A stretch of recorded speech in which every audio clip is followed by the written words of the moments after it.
Do I say a statement or you ask? Whatever you want to do. I think Trump's wrong about basically everything, so we got a lot to talk about if you want, in terms of ground to cover.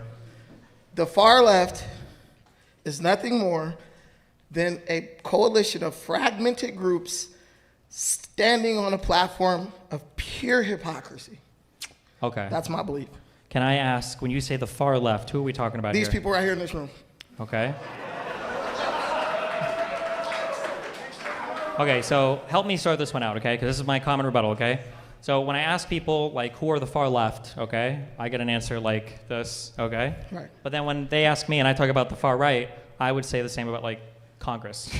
So, like, I feel like as much as I love my fans and you guys are powerful, I don't know the capacity for changing the character of the United States or California or even LA, but for Republicans, I feel like they're changing the character of the entire country at an accelerated rate in a way that I really don't like. How can I make these two things equally threatening? Like, make me care about, you know, crazy college kids that are far left? Well, the youth are the future, right? That's what we've been taught since we were born. The children are the future. So the reason why the far left leaning college kids are an issue is because these are the people who old people like me will hand this country over to. And we're in a time where, you know, it's an unprecedented access to new information, right? So you pretty much can go out and find something that supports what you want to believe within 2 or 3 seconds or minutes. It wasn't like that in the 60s. It wasn't like that in the 70s or the 80s. People had to actually go search for, you know, they had to go do research. You had to go to a library, open a book, and you know, when you're searching to find what you want to believe, like support for what you want to believe, oftentimes you'll find things that go against what you believe, but they make a lot of sense, right?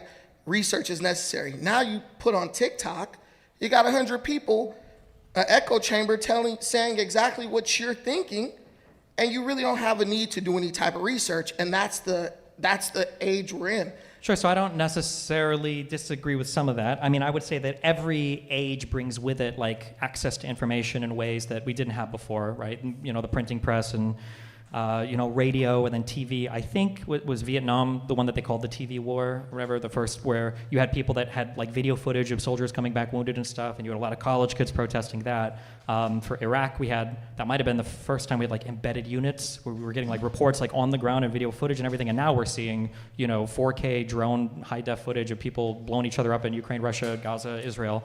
Like, I do agree the information is increasing.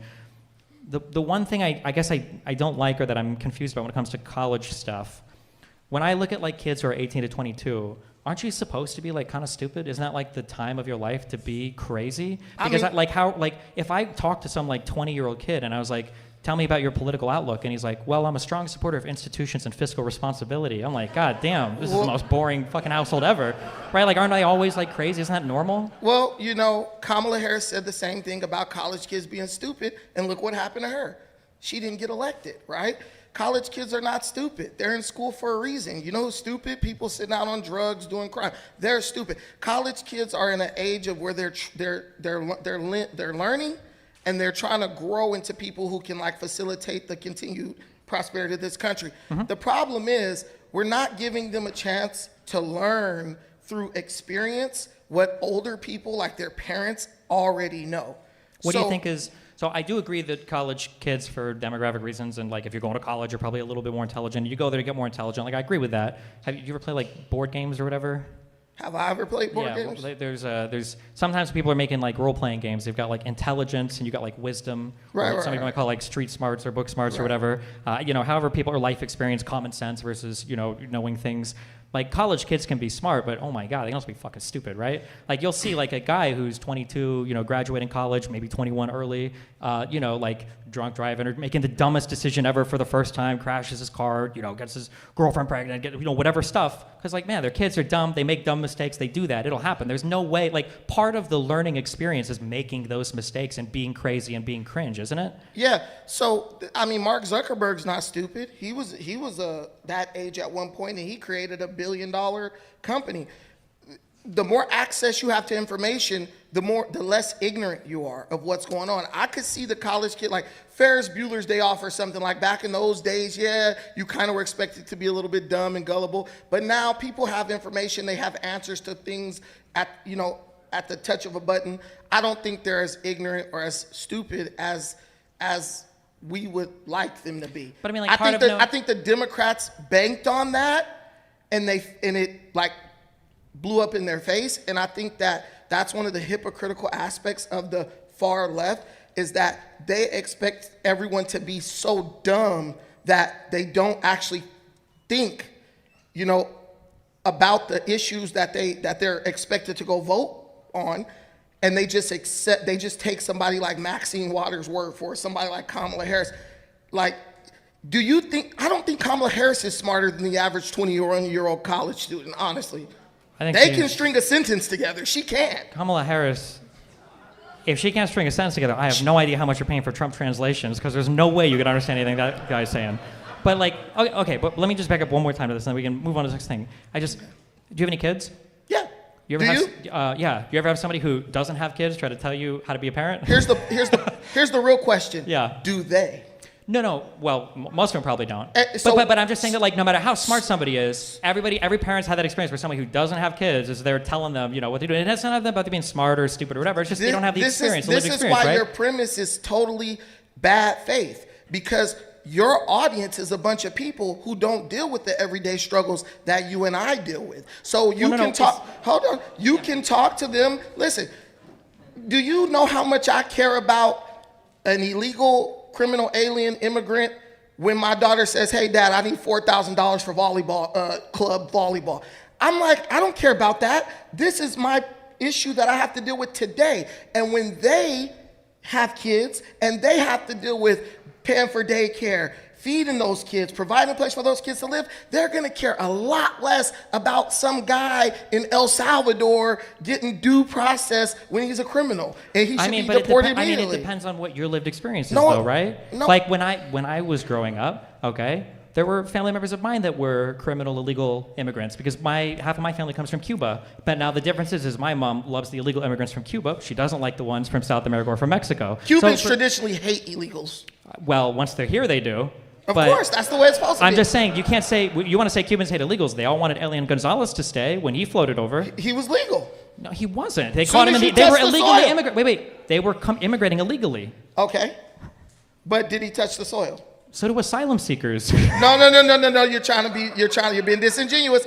There was a law where Cuban immigrants. Yes, we had us wet foot, dry foot. I understand. So let what's his name? Elian Gonzalez. Hey, let him stay. I want him to stay because that was the law of the land. So that's the difference. But we're not talking about just what the we're not talking about just what the law is. I'm just saying that people can have different. We're not talking about the laws. We're not talking about just what the law is. Oh, just what the law is. No. Well, that's what I live my life based on. Well, we can change the laws, right? You can, so go vote. Stop complaining. We can do both. I have a First Amendment and the right to vote. But I'm just saying it's interesting to give so much credence to Cuban immigrants, but not to people from Mexico or South America. Don't love them as much. Why? Because the Cubans believe what I believe. And they so do a lot of understand. Mexican immigrants and everything, too. And I love those Mexican legal citizens. Sure. But as far as the illegal immigrants, ship them back. Sure. Okay, that's a perspective. This is a very simple thing to understand. Well, it's not as simple. It's a complicated conversation. It's really not. If it was so simple, then Trump wouldn't have failed miserably for his first 4 years, and we wouldn't go these 4 years without him also failing miserably. By the end of these 4 years, Trump will not have any immigration legislation, number one, and he won't deport more than 1 million or 2 million people, number two. I guarantee you by the end of these 4 years. That's totally fine. So why are you guys using that as a political talking point? You wanted to bring it to legal immigration, so that's what we're talking about. What you're actually afraid of is that what's going to happen is the same thing that happened with Kamala Harris during the campaign. Trump came up with a good idea that gained a lot of traction when it came to getting votes, and Kamala Harris jumped on it. No tax on tips. You're afraid that the Democrats will adopt Trump's policies because they are the policies that resonate with voters. So you have to take the college kids, the people with no real responsibility yet. I'm not trying to devalue you guys' experience. I'm just telling you, have you ever looked at a freaking mortgage that was like $5,000? Have you ever? Most people have not at this stage in their life. Yeah, but people aren't voting all the time on wisdom. I saw Republicans celebrating the fact that they were going to have a tax deduction on the interest rate that you pay on a car loan. I saw you None guys of these people have any idea what this even means, but they were celebrating it. So the idea that people have some nuanced understanding of tax brackets. Republicans celebrated a tax on car loan. I saw you guys celebrate some dude getting shot in the neck and make a joke and laugh about it. Which one is worse? I would say the one that's worse is the president tweeting videos of Venezuelans getting The blown one up in the that- ocean. Wait, do you acknowledge that if celebrating the Charlie Kirk thing is bad, the Venezuelan thing is real bad? The Venezuelan issue, why is that bad for me as an American? Wait, do you not care when other people are killed? Do you know that people in other countries don't give a damn about what happens to you in America? I don't Have you care. been This around is the world, our Destiny? government. Yes, I have. This is our government blowing up other people. Why am I not allowed to care about that? But you care about the government and what they do when it's something you don't like. But when when the leadership of the government is duly elected, you go and you tear at the validity of it as if, like, you don't respect the government, so why care about what they're doing? If Biden was also Overthrow it with no, the if insurrection Biden, like if January Biden, yeah, I 6th. know you guys tried that and failed once. I If know. Biden was doing this, if We Biden failed. was doing it, I would criticize Biden as well. I know it's inconceivable to MAGA sometimes. You could hold your own accountable because you guys are incapable of doing it. But when Biden does bad things, I'll criticize Biden for doing bad Can things. you answer one question for me? Sure. Who's sitting in the White House? Right now, probably Stephen Miller. So, What do you mean? go on. So clearly we didn't fail. We were pissed off. We went down. Wait, what is this? The conversation is not about who won the election. You Why guys not? are the ones that don't believe election Your results. whole I do believe the election results. Your whole existence is about who won the election. This whole event is about who won the election. We're having a conversation about policy and leadership right now, right? We are, because I said the hypocrisy, and you're showing that hypocrisy. What is the price of- hypocrisy? Look, you have a kid, I have a kid. What's the price of eggs right now? I don't know. I'm rich. That's something that Yes. So give me some money. If You know we're- what I do know this- is that the price of groceries as a whole has gone up over the last year, and no conservatives talking about it. Explain that one for Hey, me. you know, I've been tracking that. Okay. We're living in inflationary times. Oh, If they could now take they're it just under inflationary Biden- times. Listen, It's interesting that from But- 2020 to 2024, it was Biden's inflation. From I love 2024 to now, it just is a thing that happens.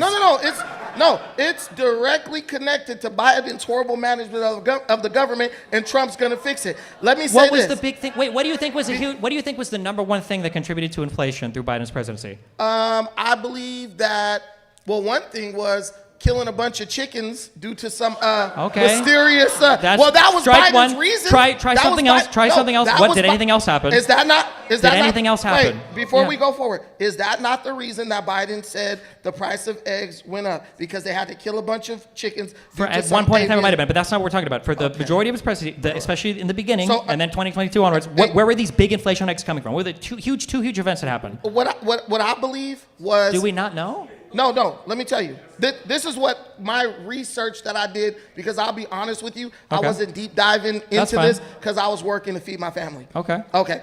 But I believe the price of energy increased exponentially. Okay. And that creates it has a cascade effect. It raises the price of everything. Everything has to be shipped. If you raise the price of energy, then everything that has to be shipped, the price will go up. Okay. I'm about to do a magic trick. Ready? We know you're about to do a magic trick. Ready? Make that disappear So for all these I'm people. curious. right. Why was the last year of Trump's presidency so horrible for the economy? COVID. It was. Okay. So the whole world economy is shut down. Mm-hmm. The government is having to keep things running in every country. Why can we blame COVID for Donald Trump's last year on COVID, but we can't also recognize the worldwide inflation that happened? Did Biden cause inflation in all the other countries too? Biden caused inflation in America by locking everything down, bringing the American economy basically to a standstill. We should have kept doing. Let me tell you this: during COVID, right? I still could fly from America to Africa. I did it 4 times during COVID. KLM was still flying in, the airports were still moving, everybody's going everywhere. I could still walk into Costco, Rouse, and Stater Brothers, but I couldn't go into a mom and pop store to buy something because they had to shut down due to COVID. I couldn't go to a small restaurant, while Gavin Newsom's restaurant, the French Laundry, stayed open. The small business is the engine of America. When you shut them down, you shut the economy down. Corporations don't employ more people than small businesses. So I like your question. I think it was asked in bad faith, but that's how Biden shut I don't think my down question was the asked in bad faith. I'll Let me- also let- remark that it was interesting that you mentioned having to work through COVID to pay for your family, and the cost of eggs is important to you. Oh, yeah. But you know the name of an international airline, and you flew to Africa 4 times during COVID. I don't know where it. Work hard. Working hard, yeah, okay, but I'm That's- just saying that everybody around the world was figuring out how to deal with COVID. There were a lot of shutdowns. There was a lot of worldwide there was a lot of inflation everywhere. it's just strange that, when I'm asking, like, well, why for Biden? What happened in the United States? Well, it was like the after effects of COVID was happening, right? Biden came in immediately, signed a bunch of executive orders that halted our economy. And then... That things were already shutting down under Trump. No, what? What was shutting down under Trump? Everything. Please. No, don't say everything. Tell me what was schools, businesses. I lived in California. Did you live here? Did you live in California? Yes, I do. Schools are not businesses. When COVID started, everything was shut down. I drove up and down the 5. I could go 10 miles in 10 minutes for the first time in my life in this state. Who remembers this? Everything was shut down. Hold on. I remember the lines outside the grocery store. I lived in Culver City. I remember the lines outside the grocery stores where everybody had to line up and get groceries. That was all of that under Trump. Do you know why they had to line up? Because Biden did it from the future? Was it the T-1000? Because the small... No. That's because people were going in... Under Trump. No, but you know what was happening. People were fighting over If groceries. Trump didn't shut down the economy, then why did COVID hurt his economy at all? Trump didn't shut down the economy. Okay, look, like I said, the whole... you asked me a question. Can I ask you a question? You haven't answered any of my questions. I really did. Can we acknowledge that I explained the thing about all the the small shutdowns businesses. and all that stuff happened? That was under Donald Trump. No, that was not. I don't know. He was the president in 2020. What did Trump shut down? Please tell me. All the states that shut down. The states are sovereign. So then why does Biden get blamed for anything? Can I finish? Sorry, go ahead. Can I finish? You can finish. Okay. The blue states shut down, draconian lockdowns. The red states, most of them did not. So that's the sovereignty of the state. But when Biden came into office, Biden was putting the pressure on the states to shut down. He was putting the pressure on the businesses, on the states to lock down. So when the president says something, that gives validity to the illegal things that the states are doing. If Gavin Newsom is doing illegal shutdowns, if the president says, yeah, you should shut down, now it's easier for them to do because people look at Then why didn't Donald Trump just tell all the states to open up? He did. No, he was encouraging them. No, he wasn't. The United States declared a global... This was one of Trump's biggest... I know we forget because we like to wipe the past. Donald Trump's biggest accomplishments was him shutting down flights from China and recommending people, take precautionary measures. Everybody blamed Cuomo in New York for murdering all the old people by sending grandma to an old person's home or whatever. But didn't the Democrats argue that Trump didn't shut down flights in time? That's how COVID got into America? Sure, because you could argue that you could have made it earlier. Do you want to shut it down or not? You're talking about what the Democrats said. I'm talking about factually what happened. I'm bringing up what actually... Listen, I'm just talking about what happened. I was in Frankfurt Airport when Donald Trump shut down all flights coming from Europe into the United States. And I watched as airlines flew people into Canada and they went around Trump's rule. Okay, so if Donald Trump was shutting down flights, wouldn't you say that counts as pressure to shut down the economy? Because the Democrats were they were on one side. Okay, so on one hand, you want the flight shut down. We're not talking about what I want. I'm just talking about what happened. No, I'm talking about the hive mind. You're talking about anything but what would give Trump accountability for anything. You guys all think the same, so I'm just addressing you as general. You said we all think the same. I literally predicted like 2 of your answers so far. Let me ask you a question. Yeah. Should Trump have shut it down or should Trump have left it open? I don't know what Trump necessarily should have done. See, that's why I said Can I finish my... I let you finish. I don't know. I don't know what the answer should have been, but I know what the process should have looked like. What would you have done? The process should have been him conferring with the National Institute of Health and the CDC and him conferring with the state governments to put together some kind of comprehensive guidelines for the whole country. Instead of hanging out Fauci to dry, watching the CDC and the NIH issue some kind of guidelines, and then whenever anything didn't go perfectly as planned, him lobbing grenades from the side like a loser, blaming everybody else for all of his problems. We're not going to disrespect the president. We all watched the video of Anthony Fauci saying, "Oh, COVID-19 is not a big deal. You get a little flu, you might have a little cough, sneeze, whatever." That was Trump. When Donald Trump. There is a video. I watched it with my own eyes. Fauci dismissed COVID as a very minor thing. Later on, and Trump went with Fauci's advice. Then when they start saying, then all of a sudden everyone's like, "Oh, he should have shut this down and shut that down." I saw the trick. I saw how they went from saying it wasn't a big thing to worry about, and then all of a sudden it was the worst thing ever. But what I'm telling you is the arguments are in bad faith. Everything in this movement is built on inclusivity, equity, and justice, all this crap, right? But my thing is this: if we want inclusive, like, would you guys agree you want inclusivity and equity and all that?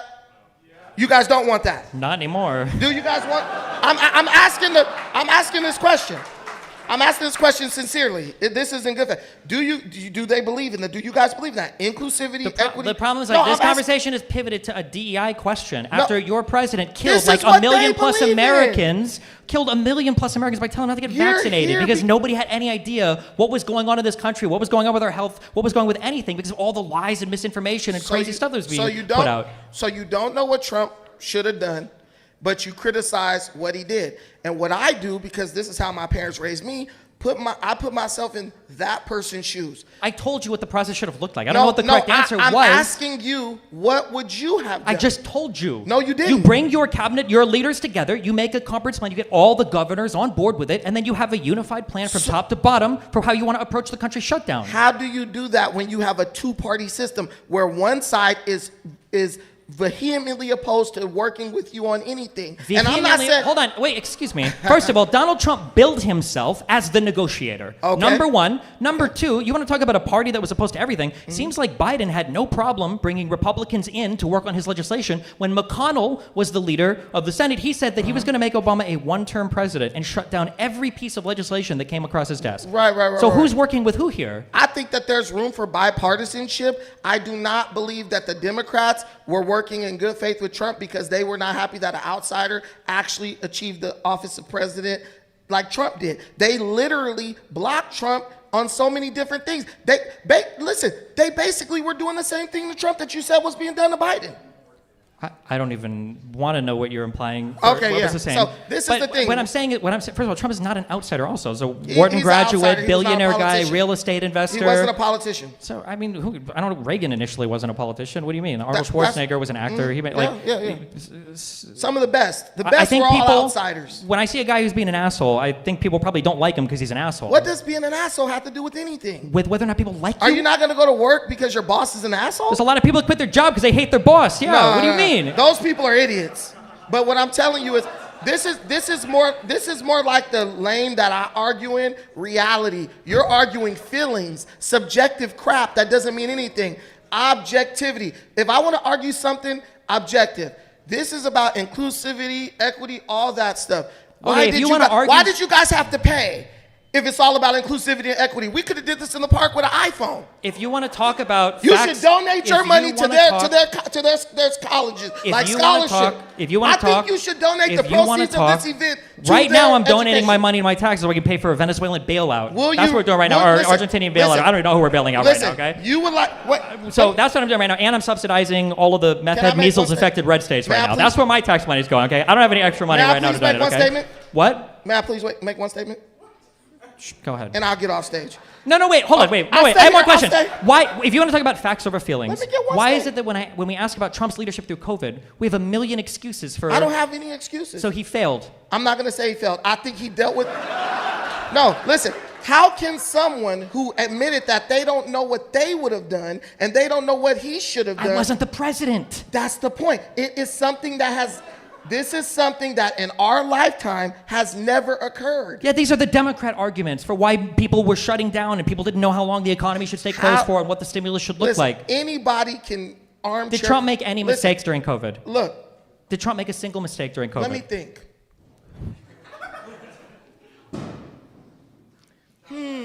Did January 6th happen during COVID?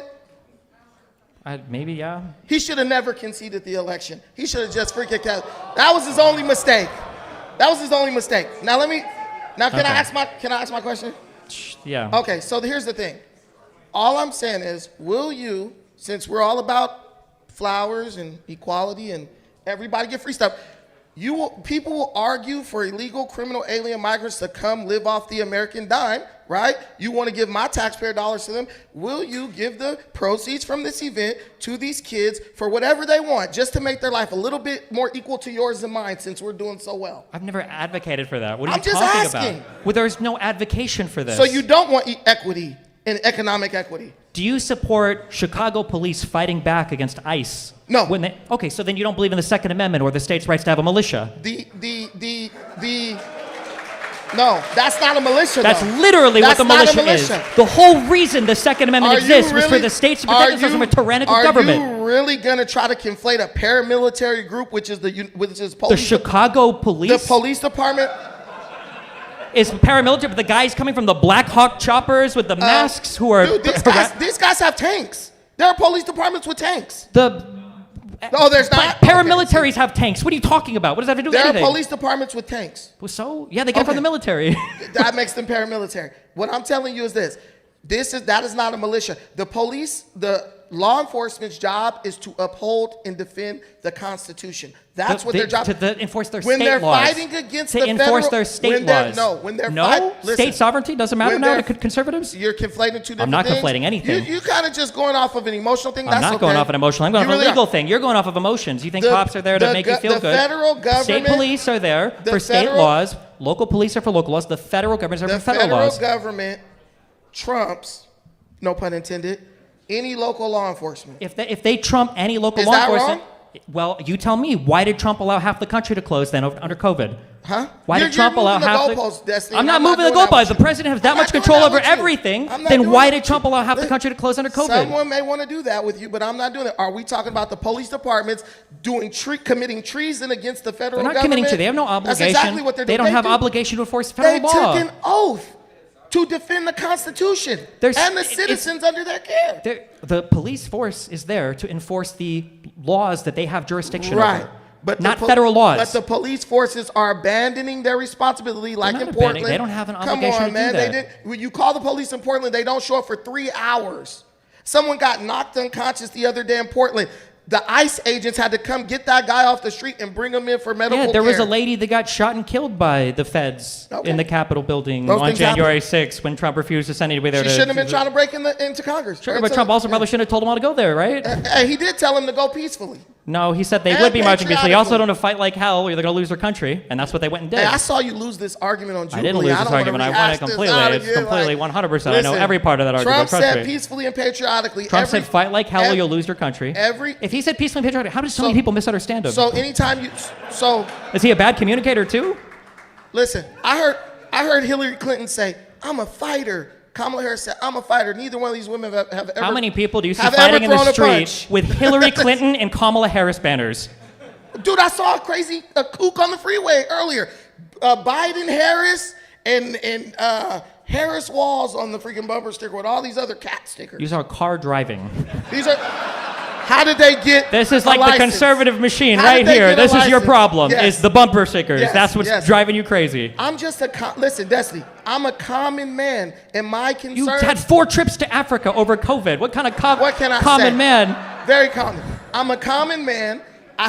My concerns are those of a common man. Arguing all these different issues, it means nothing to me. Not compared to DEI? How do I feed my family, and are you going to give the proceeds from this event to these beautiful people who showed up? I don't think they got the show they wanted, because those first 3 guys were terrible. After you defend states' rights to defend themselves from a tyrannical federal government. How about this, guys? How about I'll give you everything in my pocket, you guys divide up immediately.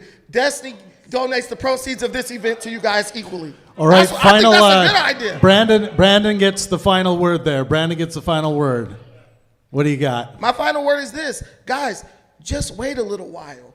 Don't be so hyped up over what's happening even now. In 3 years, Donald Trump's going to be gone, and you're going to have to make a very important decision about the future of this country. I would start preparing to make the right decision about that instead of complaining about something you can't change. Trump will be president for the next 3 years, whether you like it or not. In 4 years, a lot changes. A lot of you will have families, maybe kids, whatever that you want or you don't want.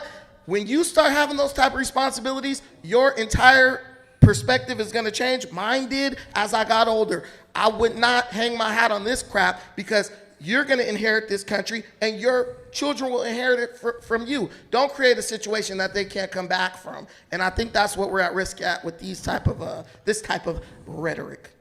Thank you. All right, thank you, Brandon. Put your hands together for Brandon. He had a really good run.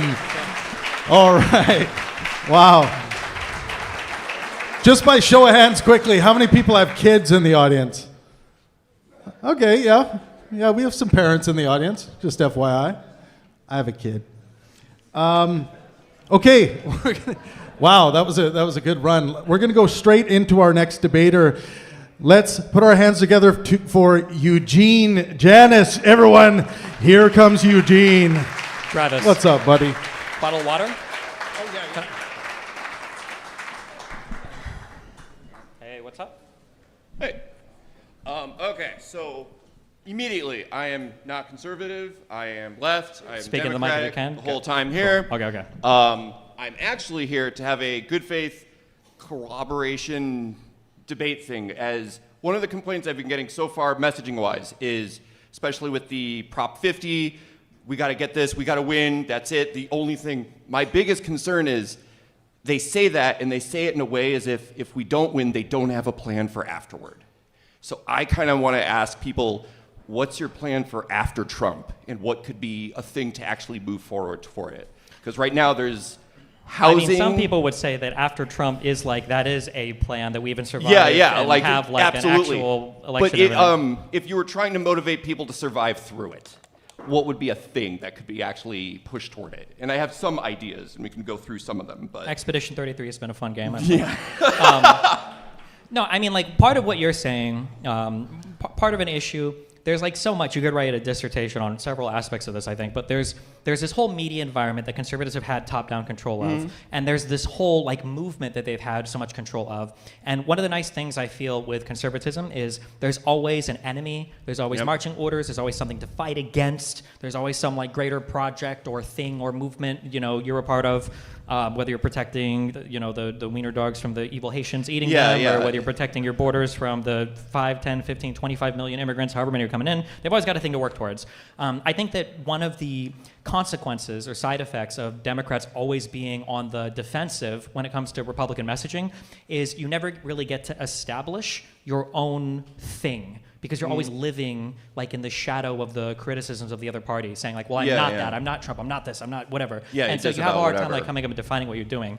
I really like that Newsom responded to Texas with the mutually assured gerrymandering or whatever. I thought I was Just match so. it. That was I'm gonna amazing. negate I never would have stuff. expected anybody to do that. It made me almost consider moving back to California. you should. It's great. Almost. Oh.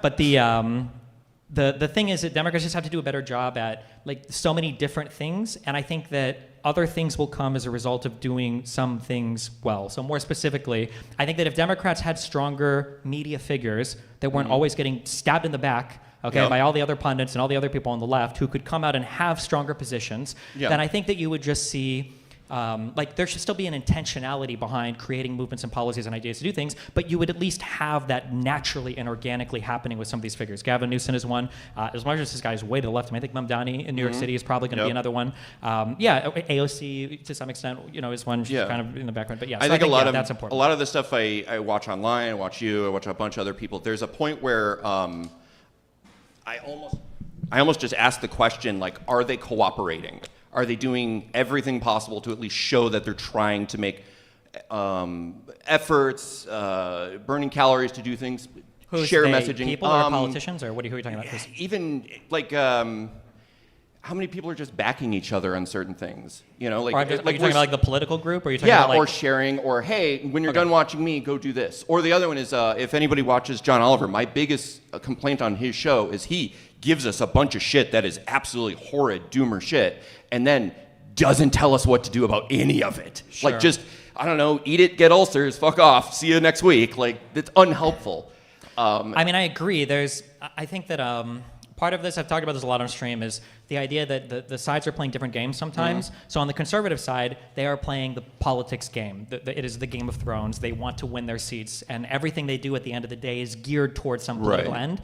And on the left, that's not really the same game that I think a lot of the kind of alternative media people are playing. And as a result of that, they don't play it the same way. Like, if you've watched my stream for any number of years, like, you've heard me remark how crazy it is that, you had fucking Benny Johnson. God, what a fucking loser, okay? Yeah. And like, even like for his class of people, he's even a loser. He's just like, Jesus, you'll never meet, raise your hand if you've ever met an actual Benny Johnson fan in the real world. Anyway, okay, we got one guy over there who met him. Okay, guy who manages his YouTube, what? They're in Russia. Yeah, they're in Russia. Okay, wait, Yeah. do you speak Russian? Okay, so you have him doing shows. I believe it was out of the White House. They invited a bunch of couple of them. And then on the left, you've got like, so for a while, I don't know what the streamer numbers are for other people, but me, Hassan, and Vash are like the three largest ostensibly left-leaning streamers, and we can't do any content together. Yeah. Those two hate everybody for Absolutely. different And it's reasons. uncooperative. Yeah, They're there's like, no cooperation anywhere, and you're seeing this like cringe. I'm trying so hard. I imagine if you have that's too edgy. There's some people that are hard to love. Okay, Yeah. I'm trying my hardest to love Hakeem Jeffries, and my God, watching him say anything positive at all about Eric Adams fucking killed me. I'm like, please God, stop. If you guys say you don't want to, endorse Mamdani for whatever reason, okay, whatever, maybe I get it. But like to sit here and simp for this loser, the Democrats just have a really hard time kind of like bringing people together, working together, and that extends from the political figures down through to the influencers and the YouTubers and everybody else. It's an issue. Like, Yeah. One of the things to take like a news diet off of for a while, and I chose extremely poorly. Don't do this. I started researching cults, and that was a bad move on my part. Well, you don't even have to turn off the news right now to research. Well, like that turned in. I'm like, oh my gosh, there's so many similarities in between, and you kind of come up with your own theories and stuff. But like, I would say my upbringing was very old school Italian. We'll say like lots of hand waving and screaming at each other and stuff. That was how we showed love.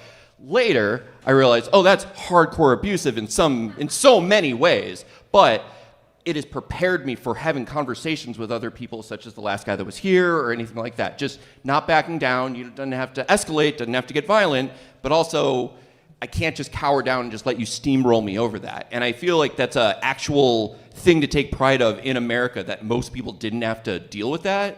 But now it's almost a requirement because they're just unprepared for this kind of battle. Yeah, but I think a lot of it, unfortunately, comes down to people don't talk about this as much. We say like, oh, misinformation, and we kind of like move on from it. But like, the internet has truly changed everything. And like in some ways, like I feel better sitting across from like an actual neo-Nazi who has like a strong belief system that's opposite mine, and we can have the fundamental differences, morally. For the last guy that sat here and argued with me, my feeling, I could be wrong, but my feeling is that he probably wants what's the best for this country, what's the best for his family, best for his, his children, everything else. And I think that it's tragic that there is such a wall of like different realities that we can't communicate with each other. And especially when there is so much incentive online to feed people certain realities, because you make money on the algorithm, or other people are making money, pushing propaganda or whatever, or because the Republicans are playing the politics game a little bit too well. So, do you think that could actually be a platform to run on? Of like, we're gonna fix internet or fix the algorithms? Absolutely not. Or no? No.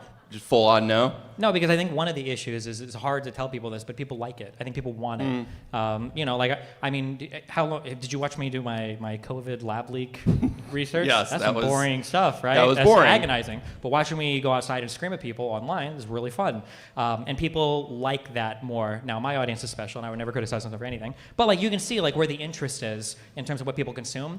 I wouldn't mind it so much as though I wish that people understood more what they were watching, and that it was more accurately understood what was being shown. So like if you want to watch like videos of Ben Shapiro or Charlie Kirk or Destiny or whatever, like screaming at college kids and owning them, I think you should be able to do that, and I think it's fine to do it. I think it's fun to do it, but know that you're watching a professional like smurfing through a bunch of college kids and annihilating them. You're not. This is not like a serious intellectual good faith challenge between two equivalent parties. But what about say like social media algorithms?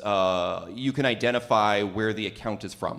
You can come like, oh, this is clearly, I don't think they have America's best interest because it's from China, or something like that. Personally, I think that I've said that for a while. That should be like a law that I think is passed. That if there's like a major enough social media account or media figure, their country of origin should be identified. Yeah. Because I think if you consumed media from 10 different large accounts and that law went into effect, and the next day you found out that like 8 of them were from Russia, 1 was from Qatar, and 1 was from China, I think it would make you look at those accounts like a little bit differently. Yeah, I would hope so. And would you want to retweet them or kind of investigate them more? Or maybe I don't want to do this. Can I start unfollowing them? Something like that. Yeah. Because I think one thing, I say this a lot when it comes to the whole, who disavows violence first or mutually assured destruction. One thing I mentioned when it came to the Russian-led DNC and the hacks, DCCC hacks or whatever is selective transparency is worse than no transparency. Yeah, 'cause it it's gives better to know authority to it. nothing than to gather a few facts, because when you gather a few facts here, you start to make assumptions about that, Yep. and you might be way more wrong than Just if you didn't fill know in the anything gaps. at all.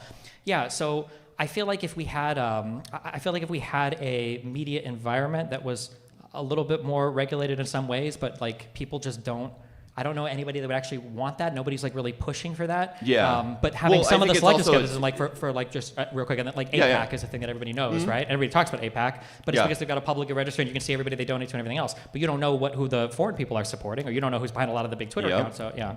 And I guess I would also add in there, like, some of the things that could, like housing could affect everybody, MAGA and whatnot, but like something quick would be like an automatic, like better spam laws for texting or cell phones. I think something Bush like that. passed some of those, didn't he? The And they all got no-call list? repealed, yeah. Did they? Or, Oh. well, that and a lot of our technology is Just got more old sophisticated. because we have to have backdated stuff. Yeah, sure. But like upgrading some of that or something that could be noticeable, you could actually tell them, hey, on this day, no more spam calls unless it's like actually registered or something. Just trying to run on something that would actually improve somebody's day, that because I can't come up and say like, you're going to fix housing. I don't know what that means. I don't know if I'm going to afford it. I don't know if that includes me. Like most people, when they say what generation they're in, they don't actually know what age range or Yeah, but I think one idea- issue is because we've become so detached from each other. Like if you had somebody who wanted like a $10 an hour minimum wage and somebody who Right. wanted a 20 an hour minimum wage, having these people fight with each other, it might seem like they're both radical to each other, but if you separate them, the guy at $10 an hour is going to be in a group where they're going to be people arguing for no minimum wage, and the guy at 20 an hour is going to be arguing for a living wage for anybody who looks at a job. Yeah. So like you get these people that are so far apart from each other because they're not communicating. Also dictating where they live and stuff too. Their whole Yeah. entire situation. But then it's hard because like we can sit here and talk about like, oh, what would transparency look like for better social media environments? Well, right now half the country is willing to accept Donald Trump having cryptocurrencies Yes. under his family name that are literally, this is the definition of like untraceable money, and he's having dinners where people who are the top dollar donor, it sounds like a fucking Twitch stream, right? The biggest subber of the month is allowed to come and have a conversation with him. But like if you ask them like how does this entire cryptocurrency scam work? Like most of them don't know. They just know it's okay because Donald Trump's doing it. Yeah, exactly. Like So that's it's how do the we even kind of push for those cult things? undertone there. Yeah. Let me see. All right, final point there, Eugene.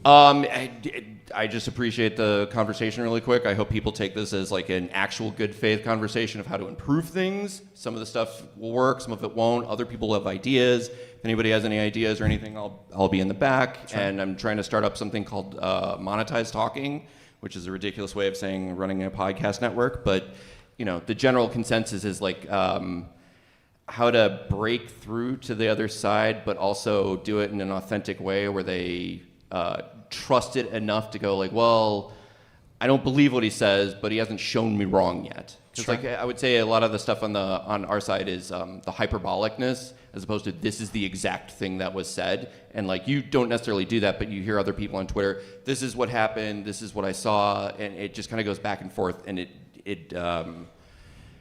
it disrupts the trust that could have happened to people that are snapped out of the cult.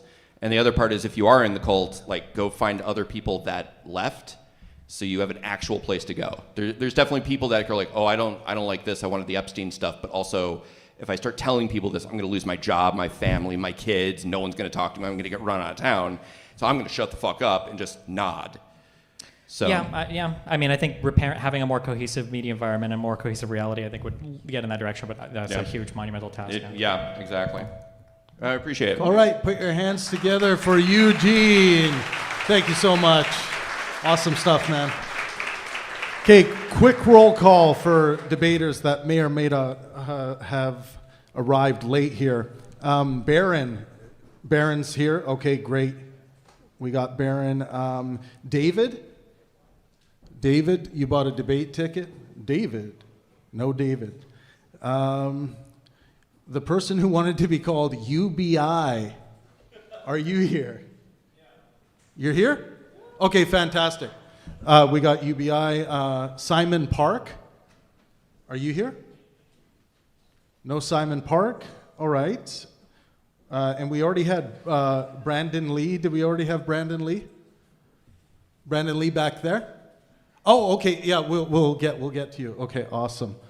And Eric Melkor. Eric? Oh, that's you. Okay. All right. Well, that's you. Let's go with Eric Melkor next. Come on up, Eric. Come on down. He needs a long applause. He's got a long way to walk here. Keep it going for Eric. Oh, yeah. Hey, what's up? All right, so I'm going to take this conversation on a whole different direction Okay. From what you've been talking so far. How seriously do you view the threat of automation, and what's the time span for that? I would say not seriously at all, just because I'm not well enough versed on it to know. Okay. Yeah, I know that there's like a retort, like the claim is that AI is going to threaten a lot of jobs. Automation is going to threaten jobs that can't be replaced. The retort is that this is the lump of labor fallacy. We always find more work to do. And then the counter retort is that AI or general intelligence represents a type of like intellectual work or creative work or automated work that is actually going to be new compared to anything that's happened before.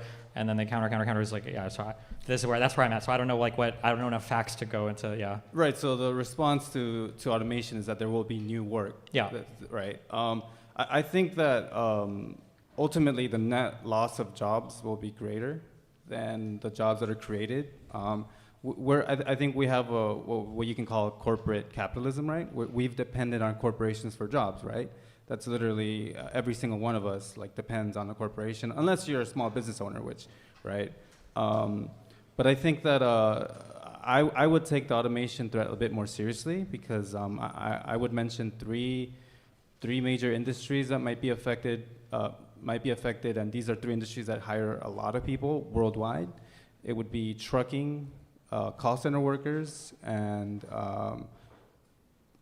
computer programmers. Okay, trucking, what was the second one? Call center workers. Call center, oh, okay. Call center workers and computer programmers.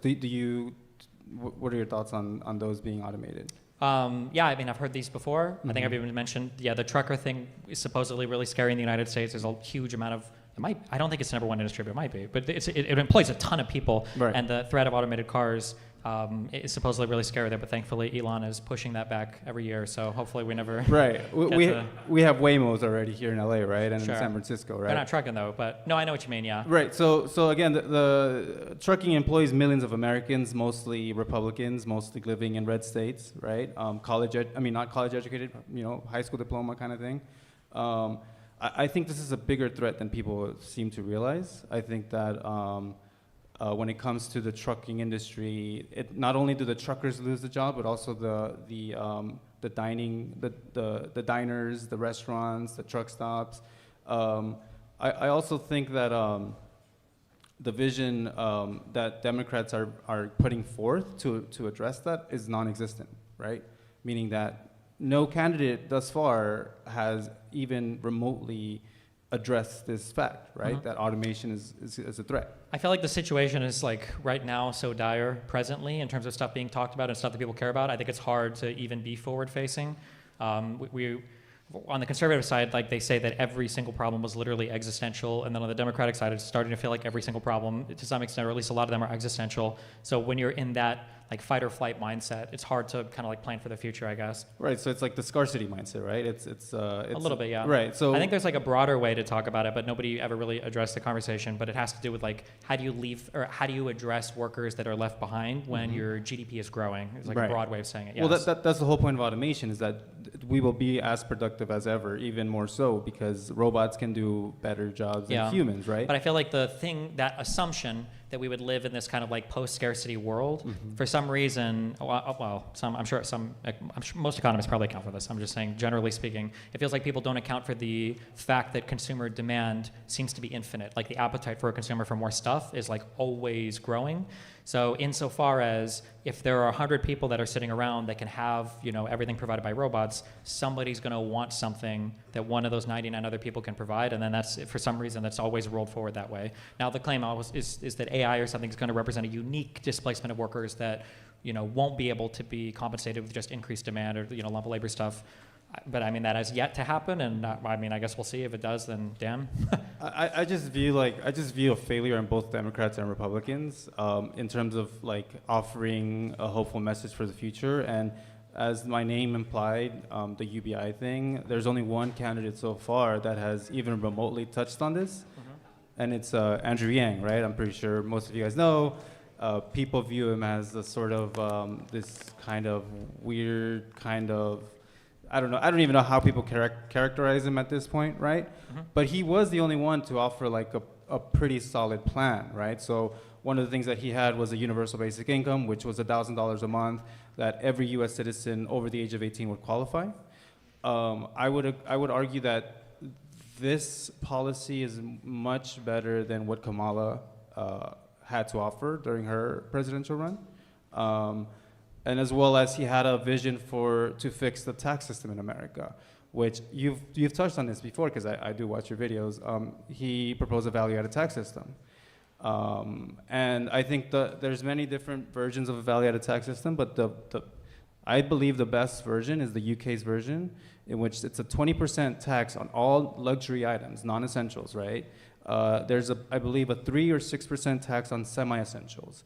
Think diapers, children's clothing, things of that nature. And then there's essentials are not taxed at all, meaning groceries like milk, eggs, rice, beans, fruits, and vegetables, right? I would also mention that the UK has a sugar tax, right? Because do you really want more people to succumb to diabetes and other diseases that would put a pressure on their healthcare system, right? So I don't necessarily think that, I can't say that this would be a bad tax structure for a kind of like quasi-post-scarcity future, but the only issue is right now we're designing kind of like the perfect tax or societal fiscal structure for a reality that we're not quite at yet. So I think it's hard to, I think the value-added tax system offers a lot of strengths even now, if it were to apply. I'm not going to disagree on that. It'll never happen because Americans, well, actually, I guess that's not true. It would only happen if Trump did it, because apparently that's the only way conservatives will accept new taxes. But I think most economists, I think everybody is generally in favor of a type of value-added tax because it gives the federal government the ability to have a federal sales tax. I would never. I don't think I would oppose it. I would support that, but I don't think it's going to happen, unfortunately, in the U.S. Well, I think all of these conversations that I've heard so far, I mean, that you have, and I really applaud you for what you do, right? To put yourself out there and talking to the right. I just think it's just so divisive. It doesn't really offer a unifying message. There's a vision of a universal basic income that has to do with kind of reeling it all back in and offering an actual vision to actually fixing this country's problems. So when it comes to UBI, right, it's if you pair it with a value-added tax, right? If you give $1,000 a month to a single mom or a family or someone that's just struggling to survive, they're going to get the $1,000 a month. It's going to subsidize their wage. If they use that money to buy the groceries that they have to buy these things, right? They have to buy their everyday staples, right? Well, those things won't be taxed at all. So you're basically giving these people the most help you can give them, right? Once they run out of $1,000 a month, then they still have to be productive members of society, and they still have to find a job to cover for whatever else they have as expenses. So in terms of progressiveness, I think this is the most progressive tax system you can have. Also, a value-added tax, and I've heard you talk about a wealth tax and how inefficient it is. I think a value-added tax is way better at taxing rich people, right? Because it targets their consumption, right? So when it comes to a VAT, a uniform VAT of 10%, right? A 10% VAT on, let's say, your TV breaks. You got to buy a new HDTV, $500. All right. How much is the 10% VAT on that? Well, it's $50. All right, so you're going to spend $550 now, right? But as you go into the higher levels of society, what's a 10% tax on a $20,000 Rolex watch, or a $100,000 sports car, or $1 million yacht, right? So you're going to target rich people's consumption choices, so that you have a better system than and again. I don't necessarily disagree with you, but I feel like we're designing optimal tax strategies for a country that's absolutely not, we can't even agree on progressive income taxes in terms of higher taxes for wealthy people. We just had these whole Trump tax cuts that are absolutely obliterating our budget that have now been solidified after the one big beautiful bill. So the idea of trying to talk about a progressive value-added tax structure Again, I think like there's just like I think these are interesting conversations, but it's like a land value tax that all the Georgian people like to talk about too. Like it just feels like we're so far away from even having we don't even agree on what the problems are when it comes to taxes in the U.S. I mean, one of the reasons why I put myself out here like this too is because I've had the opportunity to talk to a lot of people about this, Republicans included. I drive I'm an Uber driver here in SoCal, so that means I end up in Orange County, right? And I've talked to Republicans about this, and I am able to have the most productive, healthy conversations with them if I stick to just this topic. And a value-added tax is actually pretty popular amongst them, right? It's pretty straightforward, right? You're taxing luxury, you're taxing people's consumption. Yang also proposed that if you're going to raise this 10% value-added tax, you're also going to lower the federal income taxes by a similar percentage. You're not gonna put in an extra tax on generating people, thing right? without also giving some kind of alleviation, right? Right, Yeah. you're alleviating it from the income tax system and then just having this luxury tax system, right? So what better way than to tax your people? First of all, why are you taxing people based off of their labor? Like, don't you want more of that, right? Like it's income tax system is one of the most unfair tax systems in the world. I used to work at a UPS warehouse where people are working back-breaking labor, like during COVID, like working 12-hour days, 6 days a week. And then they go home and then they get their paycheck and it's like 30% tax. Like that's super unfair. I believe that's one of the reasons why Trump won. Trump won this time around because he won over the middle class, right? He won over the middle class because the argument that you'll hear a lot is, oh, it's not fair that I'm getting taxed more and I'm working my ass off, and then my money is going to someone that doesn't work as hard as I do, right? So to me, and I kind of agree with that, again, because I worked at this very hard back-breaking job, and I saw this, right? I mean, like, I understand what you're saying. As somebody that is rich and somebody that was poor, something I say a lot is I hate the middle class. I've always hated the middle class. Right. The idea that somebody in the middle class doesn't want to pay more in taxes because they don't want their money going to like a working class person. I feel like one thing that I wish would happen in the United States is I feel like we like radically need to change the way that we approach talking about taxes. Like conservatives talk about them like they have to be avoided at all costs. And when I hear people on the left talk about them, they talk about them like a punishment, right? But like, something I've said, like I get to sit in front of a computer or in front of an audience and, I get to fly around in airplanes, I get to do all this stuff. Right. It would only work that way if there were a whole group of people that were also willing to do other types of work that I personally don't want to have to do. And the idea that, like for me to exist at like the incredibly heightened experience I get to have in this country means that I have to pay some chunk of my income so that other people can live, outside of destitute poverty, like that shouldn't even be like a regret. That should be like a celebrated thing. And even if people don't like even if people don't intellectually understand it, intuitively they do, because if somebody was making some amount of money online, you could just tell them, hey, there's like a whole bunch of crazy countries that you could move to and live in the wilderness and you'd be so fucking rich. And they'd be like, well, I don't want to fucking live there, right? Well, of course you don't. But part of the reason why you don't want to live there is because you don't have like a whole society that is like moving everybody forward from top to bottom. Yeah. So all right, you get the last word there, Mr. UBI. Okay, so I'm gonna try to cover this as fast as I can because this is there's so much ground to cover when it comes to universal basic income. Okay. I think the vision that a UBI can do for us is to also offer a way to adapt to a changing economy. I mentioned that trucker, if he loses his job, he's not going to live in an expensive city like LA or San Francisco or New York, right? $1,000 a month there isn't really going to do much for that trucker, right? We're paying $2,000 a month in rent here in LA, right? But if most likely that trucker is going to live in a small town, he loses his job tomorrow. He receives $1,000 a month, right? That money can help that individual and his small town to basically invest in their economy so that you can see a resurgence of small businesses and self-employment endeavors, right? So again, the vision of a UBI, that what it can do for us, it's very complex. There's a lot of ground to cover. There's so much in terms of how you could even call it a left-leaning libertarian idea in which instead of the wastefulness that government can do, I mean, we've already seen it in terms of the homeless industrial complex that's happening here in California. Tens of billions of dollars have been spent on trying to tackle homelessness. Has anyone seen an improvement? No, because there's so much wastefulness and inefficiencies of government, right? Whereas a UBI it's a left-leaning libertarian idea because you're reducing government bloat and waste right? And instead, you're putting that money straight into people's pockets. You're going to save money in the long run on many different levels. Again, there's so much ground to cover. I can talk about healthcare. I can talk about the prison system. I can talk about like how this offers a better vision for America, going down in terms of jobs and automation and all that. But I do, it really kind of, seeing these kind of conversations happening where neither, like you guys are just arguing, like it's just two sides arguing on some of the dumbest fucking positions ever, and no one is really actually thinking critically to move forward, to move this country forward. It kind of makes me sad, because it's like, what the fuck are we doing, guys, right?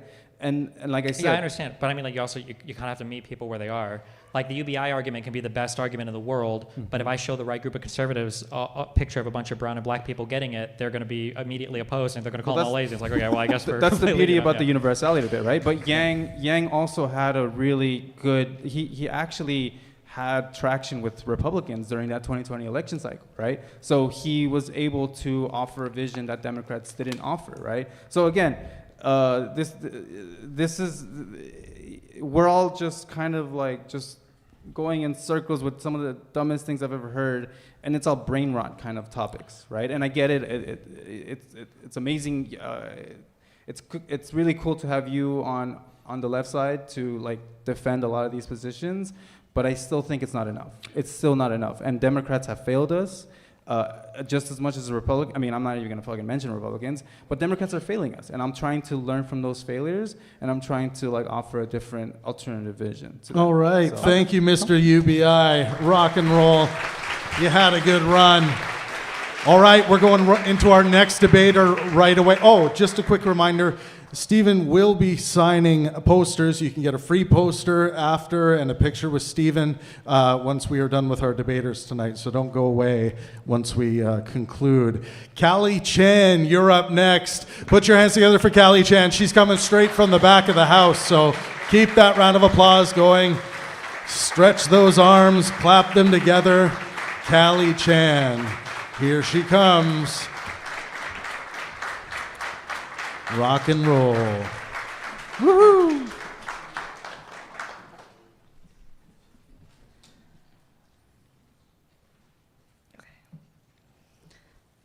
I just want to preface that I am definitely not a political whiz here. That's fine. Speak right in the mic, and then you're good. You can do All whatever right. you want to be. Okay. And not only that, I unfortunately work in defense, so I'm very conflicted about what's going on right now, and don't want to be doxxed, so here we go. Okay. All right, so if facts matter, how do we wake people up who've been emotionally checked out of politics? I noticed that a lot of people, especially in California, they act like they're above politics. They want to play kumbaya, saying both sides, whatever, like both sides are wrong, or they don't have the emotional energy to give a shit anymore. And they don't want to be that draining moral superiority, like virtue signaling downer. And do you think political apathy is a form of privilege or burnout? I need a better answer for this. I feel like one of the issues that we have, you asked, is political apathy a privilege or burnout? I mean, it can be either or. I mean, it really depends on what issue we're talking about, and it depends on, it depends on what we're talking about, right? So like all of us, well, most of us are politically privileged to not really care. I'm being a bit facetious about what goes on like between Ukraine, Russia, or Israel, Palestine, because these are foreign conflicts, so they don't affect us here. Some people in the U.S. have the privilege not to care about, like women's rights or stuff related to SNAP or WIC or, welfare programs or stuff related to taxes. Like it really depends. Like to some extent, like a lot of us are privileged in some ways. We don't really have to care. Other people are really bought into it because it literally affects them or their communities. I think that on the left, I feel like one of the issues, it kind of came up earlier when the guy was up here, is it doesn't feel like we have like a coherent political project to fight for, whereas on the right, they always have like, there's like a new enemy or a new deep state or a new, thing from the future or the past or whatever. They always have like a thing that they're always like ends with, a new trans bus driver or whatever. There's always like an enemy that they can be upset about. And that type of anger seems to sustain people for a long time. It seems to keep people going in a direction for a long time. I'm not saying we necessarily need to do that, but I do think that the left as a whole, the Democratic establishment as a whole needs to kind of have a more coherent like war game plan to put forth to the people so that they feel like they're invested or involved in something. I think people like to see, to some extent, like the fruits of their labor. And when you don't have anything that you're ever fighting for, it's hard to keep track of anything. Like I said, like I was excited when Gavin Newsom talked about the redistricting. That's like a real thing that there's going to be a real vote on, and it's going to have a real impact on the districting in California. And I think that's awesome. It's something you can see, well, at least on a map. I think it might have been Steve Bannon that said this, or somebody else. I kind of believe this. I think that maybe we need to like build stuff that's like big and noticeable again, like bridges or not trains, because these take fucking forever apparently for you guys. But anything that like you can build and see, I think people like that. As gaudy and disgusting as it is, like, you know, conservatives look at all the Trump gold and everything in the Oval Office and they're like, oh, it's awesome. Or like the whatever the Trump grandma patio that he has like out and back where the Rose Garden used to be, like stuff that you can like visually see, you know, I think is nice for people. But yeah, I think to go back, you're asking like it's a very like it's a very involved question, like what gives people the drive to be involved in politics and to move something forward. And I think it's feeling like you're part of like a political project that has some kind of forward momentum, that's making some kind of difference, it's actually doing something. Yeah, but like how you do that, there's like so many different factors at play. Like I could talk about this forever. But like Obama was like an inspiring person. People liked him. They liked the way he spoke. You felt cool when he got elected. It was like, oh, cool, this is awesome. You know, it's a fun thing. People, I think I would say like Gavin Newsom making fun of Trump on Twitter. That's a highlight of my life, is seeing new tweets from him or his press office or whatever. Like it's just fun. It's something to be like culturally involved in. And then, you know, having media that you can watch that's like fun or exciting. Like growing up as a conservative, you know, like listening to Michael Savage roasting the commies was, you know, really fun. And all of the entertainment and excitement, I can listen to Alex Jones. I got all these lunatics. I'm not saying we need to be that bad, but yeah, there has to be like I'm reiterating myself for the third time. There has to be like a comprehensive project that everybody is working on that always has some kind of forward momentum. But that's like a thing that involves a lot of moving pieces. Yeah. Great. You know, I like that you say that, because there are a lot of things that I thought, okay, this is the point where we're going to actually start caring. Like Roe versus Wade, or all the, you know, different rights getting rolled back. But like people are on to the next thing. People are on to the next like talking point. People are on to the next show. The more distractions there are, the less we care. So like I think just an overwhelm of different things to care about, and people are starting to get burnt out. I think that one of the issues is when we find a topic to care about, we don't have like a clear path to success. And I think that leads to people getting discouraged really quickly. Again, I'm not saying we should go in this direction, but if you look at like the trend of literally everything today, it's like gamification to give you these like little steady rewards as you build towards something. Well, if somebody tells you, okay, well, Roe v. Wade is gone, well, what are we going to do?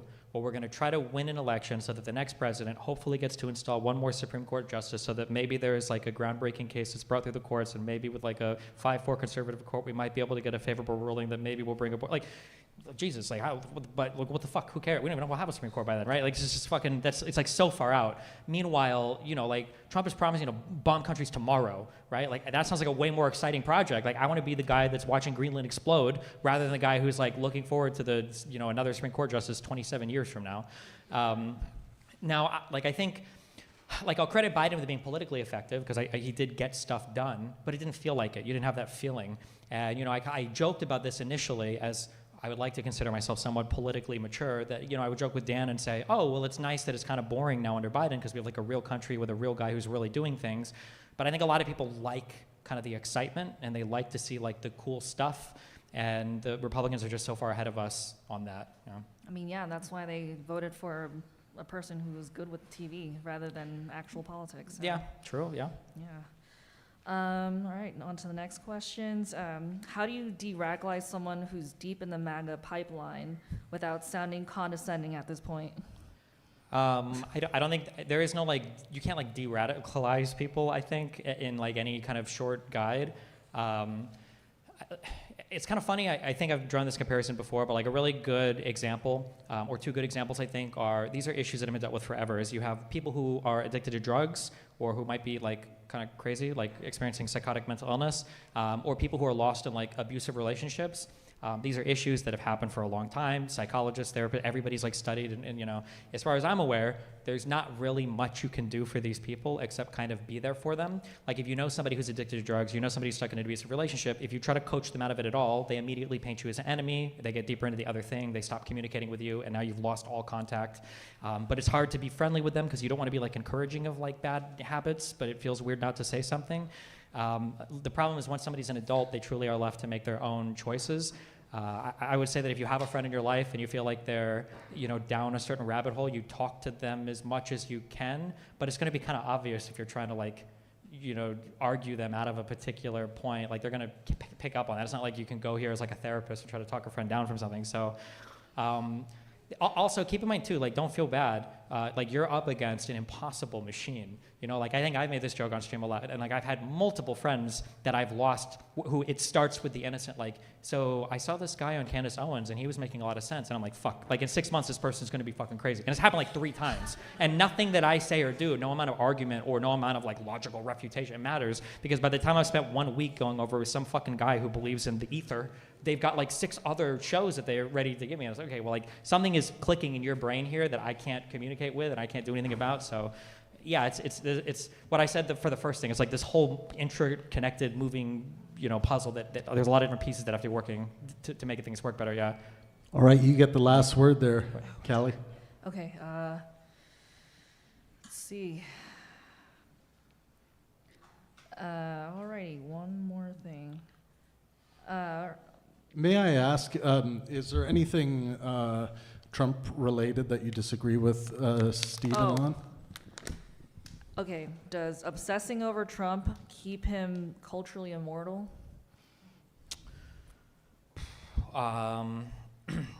This is a really hard one. There's a really hard line to walk between like obsessing over Trump versus normalizing Trump. One thing that I found, especially with my own political enemies, whose heads I occupy 24/7, rent-free, is the easiest way they can kind of like brush off criticism of them is to call other people obsessed. So, if I talk negatively about a particular thing and they don't want to deal with the criticism, they say, oh, that guy's obsessed with me, and then you're done with it. MAGA like formalized this with the whole Trump derangement syndrome. Like, oh, don't you think it's kind of crazy when Trump does this? And it's like, I think it's kind of crazy how fucking TDS you are. And it's like, okay, well, fuck me, I guess. So, like, I think the important thing is to keep the criticisms like measured. Like when Trump does a really bad thing, I think you have to call it out. There should be people calling it out, but like not every single stupid thing, obviously. So making sure the criticism is accurate, making sure it's measured, the magnitude of your response is appropriate.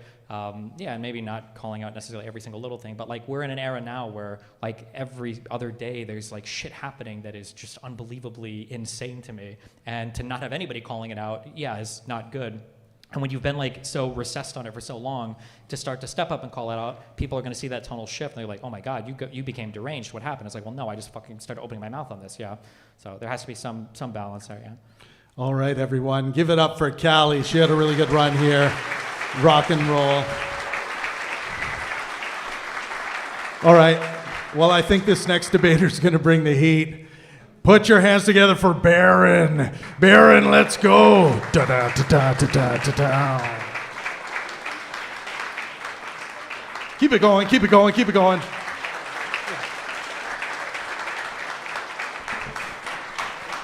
Nice to see you. Okay. So I think that for the past 10 years, I would say the Democratic Party has done a terrible job at messaging. I think the Republicans have done a much better job, probably ever since Obama has left office. Speaking to that, yeah. And You I would pulled down a also little say, bit into it. Okay, go ahead.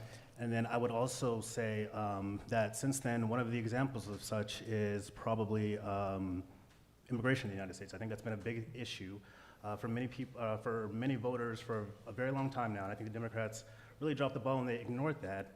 While Trump, his execution has been very poor, at least he's speaking to what people have been voting for. I think that when we talk about poor Democratic messaging, I think one of the big problems is Republicans started to play the game of politics a little bit differently in ways that I would argue are immoral, and Democrats haven't kept up on either regulating the environment or playing equally back. I think it's really difficult to contend with, I trigger people when I say this, but to contend with certain problems that are, in my opinion, somewhat fictitious or sometimes largely fictitious, like to figure out what the appropriate response to that is can be very challenging. I do not believe, for instance, that the majority of conservatives in the United States have had all of these horrible experiences with like trans rapists in bathrooms, but for some reason trans people still dominate so much of our conversation. When it comes to immigration in particular, I think it's challenging because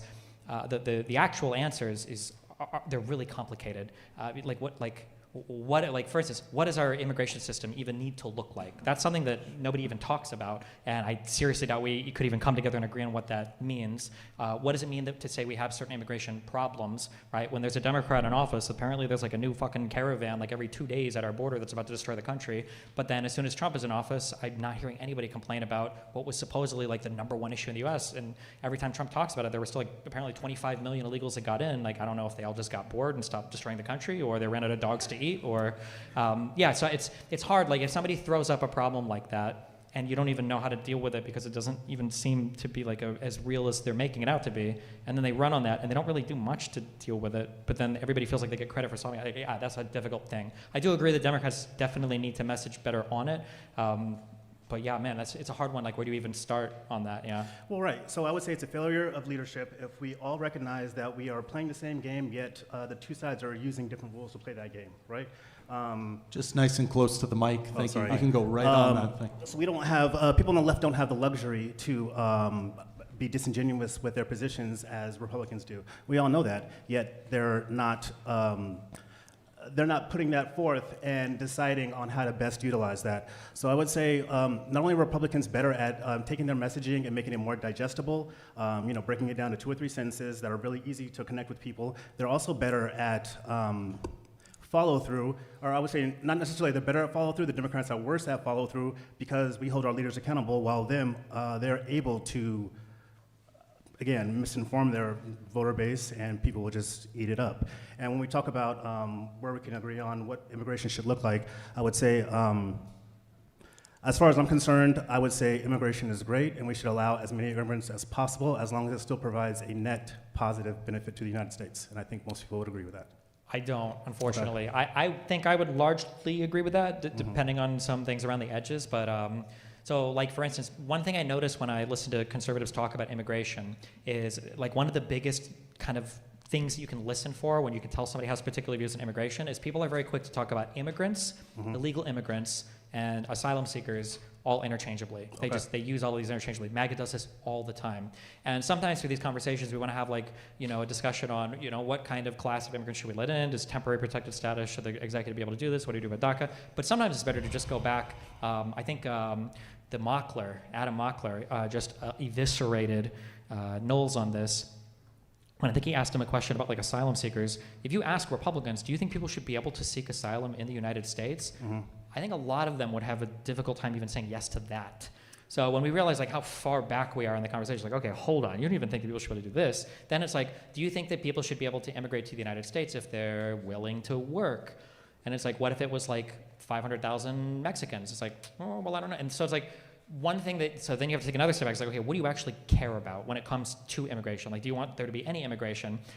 Because you can catch people so easily. I had one guy saying well, I just don't like the demographic change from, people of color because they vote a different way. And it's oh, okay. Do you think that European immigrants are voting fucking conservative in the United States? And they're well, no, I guess not. And I was okay, so this is clearly not an issue, right? So part of the trouble, I think, of even having the conversation, I think to some extent does speak to a Democratic failure in having a strong position. Again, it wasn't until Biden kind of got pushed really hard by conservatives to really come to the border to make an idea about it. And then it was Lankford's Republican-authored immigration bill that was eventually kind of pushed before Congress to be voted on. And then it was the Republicans that ended up shooting it down.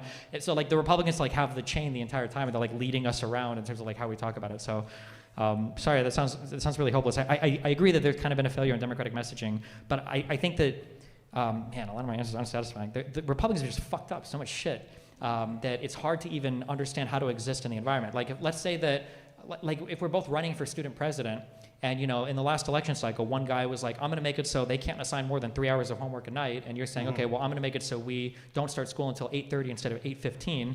And then in the next election cycle, one guy is I'm going to give all of you $10,000. Geez, I don't know what to say to this guy. And then he wins the election and he doesn't do it, but people still vote for him anyway. It's well, fuck me, I guess, right? So I don't know how Democrats are supposed to exist in an environment where, I bring this up all the time, no one knows, cares, whatever about it. The Dominion stuff with Fox News is insane. That should have ended that entire news network, and every person involved, I think, should have been criminally indicted. At the very least, should have all suffered huge civil liability, and that network should be gone.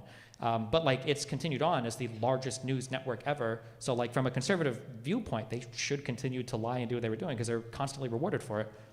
So how much do you blame Democrats for that then? Let's talk about the asylum seekers first. The issue with asylum seekers is, of course, how Democrats really dropped the ball as far as letting asylum seekers come here legally, seeking asylum, and then staying here, extending their stay, without ever getting any type of, catch and release, not seeing judges. I understand there's a backlog in judges and stuff like that, but if you just have no system in which you're tracking anybody anymore, again, that's a failure in leadership in that aspect. And I also think when it comes to the Langford bill that you talked about, I don't think you're a serious person if you bring, not you personally. I can be I'm talking about the politicians. They're not serious about it when they bring this to the forefront during the election year. You already lost the House. You're now playing from behind. You're not serious about this if you didn't bring this to anyone's attention the first 2 years when you had all three houses. Yeah, but I think the issue is, like the first issue I think has to do with one of, like how are we approaching failures in leadership here? So like catch and release is a difficult one because people assume that the law is like you catch an MS-13 member and then you release them into a friendly white Christian neighborhood so that he can wreak havoc and cause terror or whatever. When the reality is first of all, there were a large number of people that just didn't immigrate illegally or legally during COVID because it was people were sick. It was fucked. Like everybody knew people were sick, right? And it was scary and people were dying and especially in the first wave and kind of in Delta, like it was a really bad flu. It really sucked. After that alleviated, there was a huge wave of people that wanted to come in a variety of ways, and then this asylum loophole kind of got discovered, and then everybody realized what would happen is ordinarily if you would come to the United States, you want to claim asylum, your case is adjudicated basically instantly, and if you're good, you can stay as an asylum under some temporary protected status, or you get kicked out. So you're not going to abuse that, because if you come in and they kick you out, it's like, oh, well, fuck me. But once there was a backlog created, and they have to issue you a slip, right? So catch and release, they issue you, come back for your court date. Once that started to grow, and all these other people were trying to come in after COVID, it was like, oh shit, this is an exploitable system. And I think that started to take off heavily a year or two after the COVID stuff. Now, Trump got to use like Title 42 and everything to shut down the border completely. I think Biden and them, tried to bring it back for a while, but I don't think the courts let them. And then it's just a problem that like continued to grow, but there were like other things happening too. Like was there room for a conversation about immigration when the Russia-Ukraine war was breaking out, when Israel, Gaza was fucking genociding, nuking each other, and it's like, okay, fuck. And then now you're like at the end of the election cycle, it's like, oh, also the illegal immigrants. Like, okay, well, fuck. Well, here's a bill, and the Republicans like, well, actually, we don't want it. It's like, okay, well, is this even a real problem then? Like, what the fuck? Yeah. So all that to say, I'm sorry, I started this off with like what's actually happening. I think that it would be fair if conservatives would say, and I think it would be even fair to punish Democrats electorally if it's like, this is a failure in leadership, like, you're the United States of America, you can handle multiple problems at once, you should have done something about this earlier. But when the talking point on the right is, he intentionally, Biden himself, walked down with his fucking Dairy Queen vanilla ice cream cone and opened the gates to let all the illegal immigrants in, and they wanted to do this, and they wanted to destroy America, geez, how do you even start the conversation there? I think it's just a crazy difficult place to start, yeah. Well, I think also, what's the suggestion as far as getting the messaging better? Because I think if you ask the average American, what is the left stance on immigration, they would say open borders. What's the right? They're against illegal immigration. I feel like those are both factually incorrect. But there's no space for nuance when it comes to your average voter. So how would you make the messaging better reflect what the politicians are actually advocating for? Military-industrial complex needs to come back. Deep state needs to come back, and Soros needs to come back and buy X. Okay, we need to. What we have to do is something has to change about the media environment where conservatives can say anything and lead Democrats around on a leash on everything. Okay. Again, I said this so much tonight. That's just a multifaceted. It's a huge problem that has to change because I'm sorry, and I know it sounds mean, but if you're in Pennsylvania, Michigan, there's no way that illegal immigration is the number one fucking problem that you're facing. But a lot of these people feel that way, and it's well, why do they feel that way, right? And they'll insist. Well, I've had people tell me that's not true. I drive by and I see illegal immigrants all the time. How the fuck do you know they're illegal? But that sentence you just said is pointless, right? Brown, yeah. Yeah. But then it's how is it then if this is such a huge problem that the second Trump gets elected, it's not a problem anymore? What's happening? Did ICE make that many raids that they, deported 25 million illegals or 5 million illegals or 1 million illegals?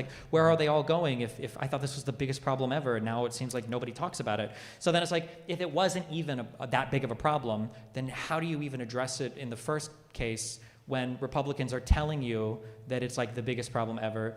What are you even supposed to, I mean, I'm joking, but I was like, maybe Biden should just say, yesterday we deported 5 million illegals, and like that's the counter to it. And it's like, well, what are Republicans going to say? Like, it's not like they even had a tracking of the real number of people coming in. So it's like, yeah, it's the messaging apparatus has to change in the Democratic Party. There needs to be stronger leadership, more positive positions, not like good, but positive, like this is what we believe and this is our stance and this is what we're going to do to fix things.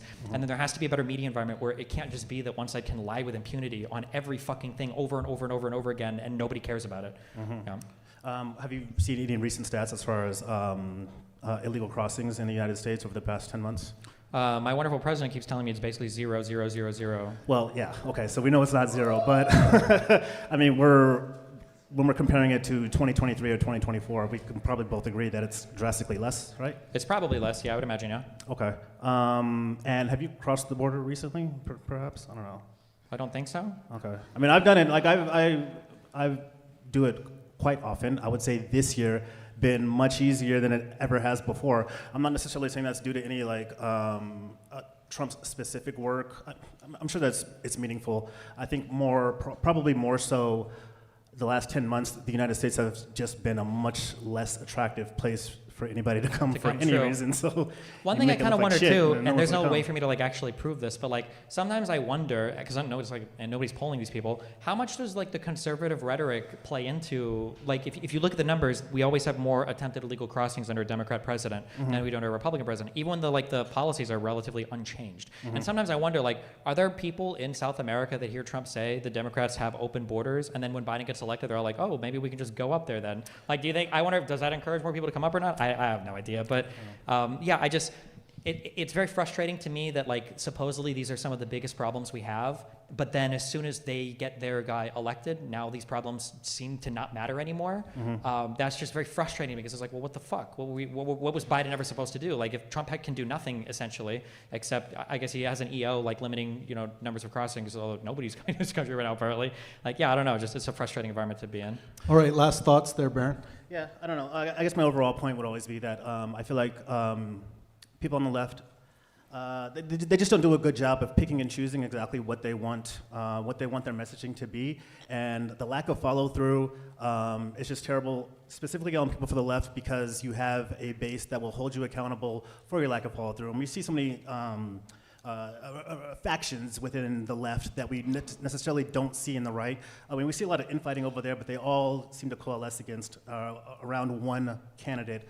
While, I mean, we can just take New York City's mayoral election, for example, or the previous, 2016 Democratic primary, where we have plenty of options that I think most people will be great with, but you have the Bernie Bro situation, right? Where if it's not going to be Bernie Sanders, we're not going to vote at all. We have situations like that. I don't really see anything comparable to on the right, and if that's going to be the case, then the people that are running for the important positions on the left need to understand that, and they need to change their entire their platform or how they're choosing to run to ensure that they're bringing that in and amalgamating that within their platform. Yeah, maybe. I will say, just as one final thing, because I hear this a lot. I heard the majority report saying this. Some people will say this thing, they'll make these criticisms of the Democrats, like the messaging is bad, they need to do a better job communicating this. But like, it's funny because I'll hear people, I just heard Emma and Sam complain about this on the majority report, like the Democratic messaging is so bad, like why can't they communicate this, this, and this? And it's like, motherfuckers, you're communicating this, this, and this. Do it, communicate it then, right? Like you never hear conservatives say like Trump was really bad at that explanation. These guys are tripping over themselves to explain exactly what Trump meant, no matter how much of an inconsistent jarble of random words it was. Like they're here to ascribe. Fucking Mike Johnson like pulled out the FBI informant shit out of fucking thin air when it came to the Epstein stuff. So like it's just interesting because like for Republicans, like they don't have, the politicians themselves don't even have to think that much about the messaging. Right. It's not like they're the ones doing, like Ted Cruz and Rubio and Trump are amazing messengers. It's that the entire apparatus they're in are amazing messengers, because if anybody says it, then Tim Pool and Joe Rogan and Dr. Malone and all the cabinet members and all the Fox News hosts and everybody's going to be repeating the exact same thing. So like they get a lot of help. It's not just the politicians on the right, it's the whole apparatus there that's helping them do it. Yeah, surely there's some like back-end infrastructure as far as top-down messaging that's just so much better when you have everybody that's important on their side parroting the same comment, while on ours, everyone's giving unique positions on the same thing that's confusing their voter race. Sure, cool. All right, thank you, Baron. Put your hands together for Baron. Thanks, buddy. Awesome stuff. All right, we got a few debaters left. Remaining debaters, don't be afraid to bring your strong disagreements with Stephen up here. He's not going to bite you too hard. So we got David in the house. David, where are you at? David, it's your turn, David.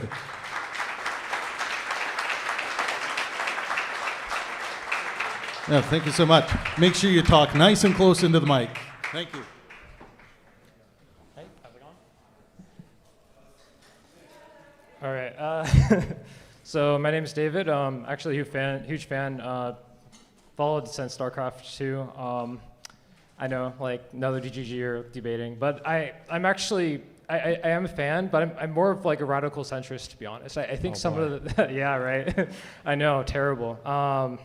Hopefully I'm not as bad as P.F. Jung or something, but so I want to talk about offshoring, because that's one of the things I think that Trump really taps into really well, and is like an actual serious issue. Like all these economists, like David Otter, Daryl Okamoglu, like they've done a lot of research on this, and they found that offshoring in general does hurt the American worker. Like even after displacement, it seems like low-skilled workers always get bit no matter what, and high-skilled workers, there might be some benefit, but very small benefit. So aside from Trump's policies, his reaction to it, I'd argue, which is really awful, but I like that the Conservative Party is at least starting to talk about this. Like the mainstream Conservative Party, their response has been awful in my opinion, but some of the minor think tanks are starting to talk about this. I think some of their arguments are very interesting, like more so how to prevent this in the future. Because David Daughter, he talked about the China supply shock and how we basically lost 8 million jobs in 10 years. He doesn't think we could have prevented it completely, but we could have slowed it down with tariffs. And instead of everyone losing their jobs in 10 years, maybe in 20, 30 years, and that gives them time to still have their jobs, and then the next generation, and then retire, and then the next generation can like work the new jobs that are hopefully created afterwards. So what do you think of offshoring in general? Is there any evidence you think that there's a reason to be against offshoring, or? So I think when we talk about like exporting supply chains, we talk about offshoring certain types of jobs. Like it's a difficult conversation, but we need to have like an honest conversation about like what is the overall goal, I guess, of like economic policy in the United States. And I think sometimes we just all kind of like assume the answer to that, but other times like we're having disagreements that are showing like a fundamental disagreement on that. And I think some of those have started to kind of like come up over the recent, especially like the tariff stuff, right? So some people might say like, oh, we should have the strongest economy. And it's like, what about at the expense of an American worker? And it's like other people say, oh, well, we should do everything we can to help American workers. And it's like, oh, at the expense of our, XYZ industries. And it's like, oh, we should do everything to help, some industry. It's like, oh, at the expense of some of our, like for H-1Bs, right? So do we hurt our native-born, computer workers? One thing that's like very frustrating to me, and I think there's like a huge failure of the fucking Republicans, I'm gonna say. The one issue, have you heard the Obama quote of, have you heard that thing? The guns and religion? Yeah. Yep. You know like where it comes from? Yeah, like he was talking, it wasn't even meant to go out, it was just to private donors, and then like the conservatives attacked him, like, oh. Kind of, but the quote comes at the end of like a really good understanding of what's happening. Right, he understood the struggles for sure. Yeah, he's basically saying that like after years of NAFTA, administrations come and go, the Clintons, the Bushes, whatever. What's happening is there's a group of people in this country who feel left behind, who are being abandoned by a newer economy, and I think, and Obama goes on to say like it's not surprising then that these people are racist, bigoted or whatever, or that they cling to their gods and guns or whatever. He makes this quote, obviously, and the people take this and they go crazy with it. But like it's funny because J.D. Vance in an early interview says that it's a very true quote, and even he understands it really well, but now he pretends not to. But we have to have like a conversation about what it means to advance our economy without like ejecting portions of society, and that's a very complicated conversation to have for a few big reasons. So the first big reason is, so I'm not necessarily attacking the UBI suggestion that was made earlier, especially because he's not here to defend the idea. But when people talk about compensation for money, I used to say that's like, oh, we'll just pay them off, fuck it. The economy benefits, in general, tax the winners and distribute to the losers. But the reality is most people don't want that. Most people don't want to just sit in a society and get welfare because their jobs have been eliminated. Like people take pride in their work. They take pride in the communities they're a part of. They like to see the things that they do. Yeah. Right. So I think offshoring is good for the economy as a whole. It's good for the consumer as a whole, and it benefits some groups of workers. workers, but there is that good is like spread throughout all of society, but the bad, the pain is like hyper focused on certain worker communities and certain geographic regions. So there has to be some way that we can acknowledge that like the economy needs to advance. Like we have to continue to increase the productivity of our workers and our labor and everything else. We can't hold back the whole economy, or worse, go backwards to deal with some people because they participated in an older economy that now other countries are starting to catch up to. But we also can't just say like, oh, you know, like fuck that group of people. I hope they keep voting for us and we'll throw some money at them, you know, and keep them happy. But that's that conversation. I feel like that's an interesting conversation that the left and the right could have a fight on, but the right is just totally disengaged from all politics. We don't have it, but yeah, go ahead. Right, I agree 100% with that. And the reason I think that most of the conversation is on manufacturing is because it just so happens that, well, maybe not just so happens, but the swing states that basically decide a presidential election, like that's a very important issue for them, was this China supply shock taking away so many of their jobs. Like, but it's not just manufacturing, it's also services. Like so many, like millions and millions of jobs like have been like offshored, like mostly call center stuff and simple clerical work. You could also argue a lot of it was also automation. But what worries me personally is like, what seems to stop companies from offshoring and automating is the initial capital costs. So like David Otter talks about this all the time, is like technology doesn't get here as fast as you would think, like because companies are mostly slow to adapt new technology or to offshore. But what worries me is COVID seems to have sped this up a lot. Like a lot of companies that would have never thought of spending money on catering to remote workers were forced to during COVID. So what worries me is like a lot of these companies are like, why are we paying these Americans to do like the same work that can be done in India or the Philippines or even Europeans? Like I think your co-host Dan Saltman says he loves like hiring like European coders because they're so cheap. Like, and it seems like we're neither side is really working on something like this, and we could be in for another China supply shop kind of thing where millions of these jobs are gone and it takes a long time for them to be replaced. Another thing David Otter said was the new jobs, there's never any retraining. Like there's very little support for retraining. Like I think the issue, after NAFTA, I think what we discovered is retraining is like largely like a fictitious thing. Like you can't take somebody who's been doing something for 20, 30 years and just magically retrain them to like a similarly productive line of work, right? Which is challenging to do within and of itself. Right, but there are other policies like Obama, like they're experimenting with wage insurance, where like if you lost your job in manufacturing, you're getting paid like $30 an hour. Your new job that only pays $20 an hour will pay the difference for X amount of time. Like, yeah, I understand that, but I feel like people don't. It just feels different. I don't think anybody, like if you had a guy who was trucking or working in a manufacturing plant getting paid $30 an hour, and now he gets $15 an hour, working at a restaurant, but the government is subsidizing the rest of his wage. I just don't think it feels the same. Like you don't have the same amount of like pride or engagement with your work. Right, absolutely. I do agree that, I hate saying I agree because this is like a conversation we're not even close to being able to have in this country because we have like fundamental disagreements on what the economy should even look like. But I do wish that that there would be kind of a richer debate on like who does the economy serve at the end of the day and what should our policy even be oriented towards? Like, are we infinitely in the pursuit of cheaper goods? Are we infinitely in the pursuit of higher productivity labor? Do we want to pump the brakes on some types of consumer enrichment to keep some manufacturing stuff alive? Are there some strategic investments we can make? Because when the Democrats don't talk about it as much, whether because they don't have the opportunity or because Republicans are screaming all the time about other things, like the Republicans are addressing it, but they're addressing it in fantastical ways as well, right? Like Trump is promising them the sky, but even if he did manage to reshore, quote unquote manufacturing, whatever that even means, it's not going to be the old jobs. It's going to be automated stuff, right? So, all right, right. Final thoughts there, David.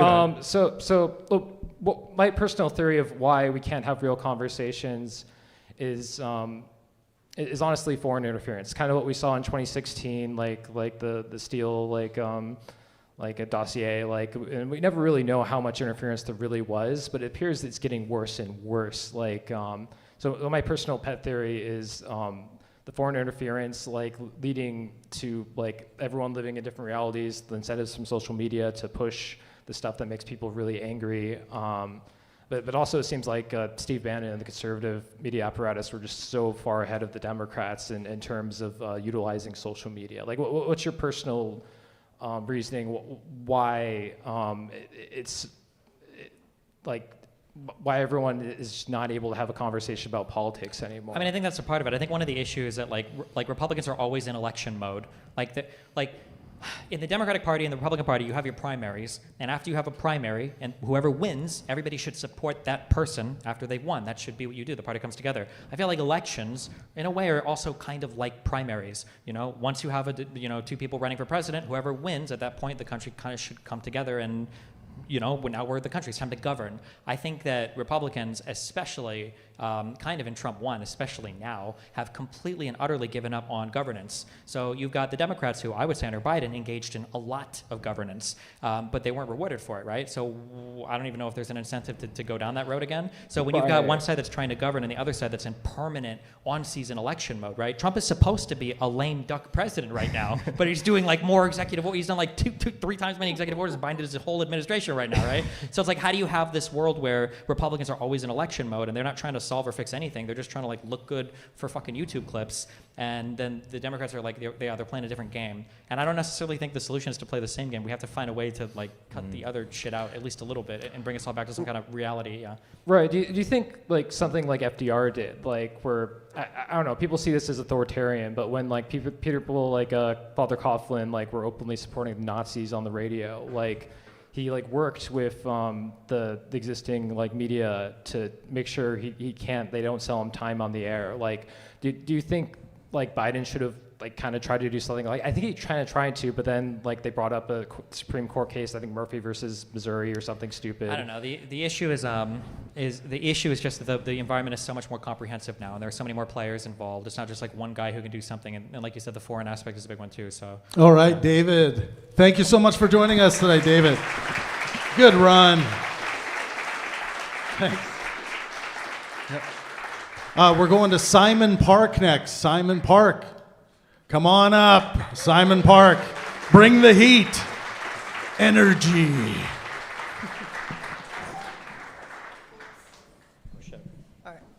All right, so I gotta be honest, I just... Wait, get the, yeah. All right, cool. All right, I gotta be honest, I bought the debate ticket because the other one was sold out. Okay. But you bought you said you bought the debate ticket off someone else? Huh? You bought the debate ticket off someone else?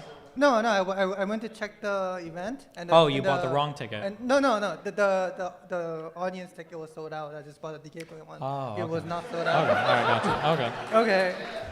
But I don't know. I do like I used to be conservative before like 2016. Talk right into the mic, yeah, go ahead. Huh? Talk right into the mic, yeah. Oh, You yeah. said you were conservative before 2016, yeah? Yeah, because up to that point, I think because I think like Trump for me was more like at the 2016 and before that, I feel like world was more like really politically correct, like when everything was really obsessed with it, right? So it was like would you say like at 2016 the media was like oppressively liberal around that time before that time? People say peak woke was like 2013, 2014 or something. Yeah. That there's definitely that feeling. Yeah, sure. And so like around 2016, I would say, oh fuck it, I'll just vote Trump because like I mean the other side is pretty like crazy liberal, Sure. right? So like for example like quotas and work quotas where companies hire like Affirmative action stuff? Yeah, basically like. Okay, I feel like and- conservatives have exaggerated some of these things, but yeah. Yeah. But then it was really bad. Like back then, like Obama would have this like program where like whenever women would like every accusation of rape by women would be considered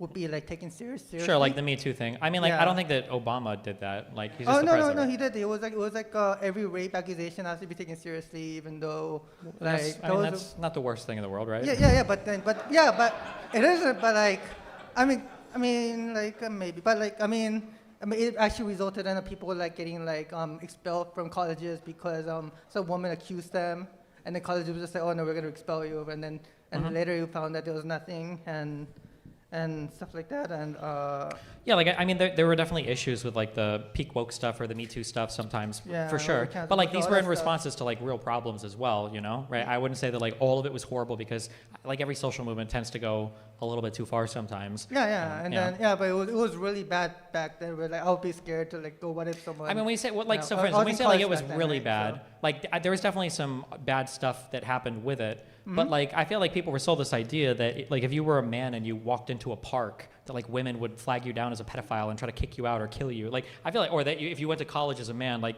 there was a realistic chance of you having a national media story written about you trying to end your entire college career. For the most part, this is pretty exceptional stuff, right? I mean, when I was in college, I'll be scared. I'll be scared if I like walk by some woman that was like, "Hey, you raped me" or some shit. I'll be like scared to. I was Walking by scared a about gay that. guy is scary. Oh no! I mean, if they were to accuse you of rape and it was like, okay, well, shit, I'm now. Yeah, but like I mean, like how sorry, does this shit. really happen that often?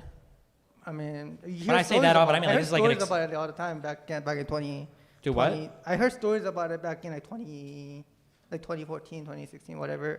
Sure. I yeah. guess like the thing that's Yeah. interesting to me though is that like again I can agree on the national level. Like there were definitely times where it went too far, right? And I'm sure that can trickle down to fear for other people as well. Yeah. Sure. But like when it comes to like all the people that like died of COVID, or the fact that like measles, I think we have another measles outbreak now in Yeah. North Carolina, or no, in South Carolina. Yeah. And it's like, but these are like swept under the bus or these are ignored. And like these can be things that impact tons of people, or the canceling of USAID and all these other things. I guess it's one thing that's interesting to me is, I'm not going to say that we didn't have like a peak woke curve or whatever, but it's interesting to me that conservatives are able to take a few cases and paint them out as like this whole thing was completely fucked. But then on their side, there could be legitimately like thousands, tens of thousands, millions of people that are affected by a thing and they pretend like it's non-existent. Like I feel like there's no balance there. We have I a know, little, I know. Simon, we have a little bit more time before we have to move on. But is there anything you like about Donald Trump? I mean, yes. What I liked about it was like before, like he would, like I said, I used to support him like when I was just because like it was like a way to like, fuck political correctness, right?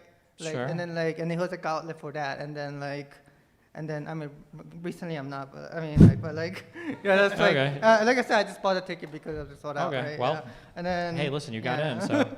Yeah. Awesome, everyone. Simon Park. Give it up for him. Now, according to my calculation, we have one more debater left. Eric Melker, you're our last debater, I believe. Eric?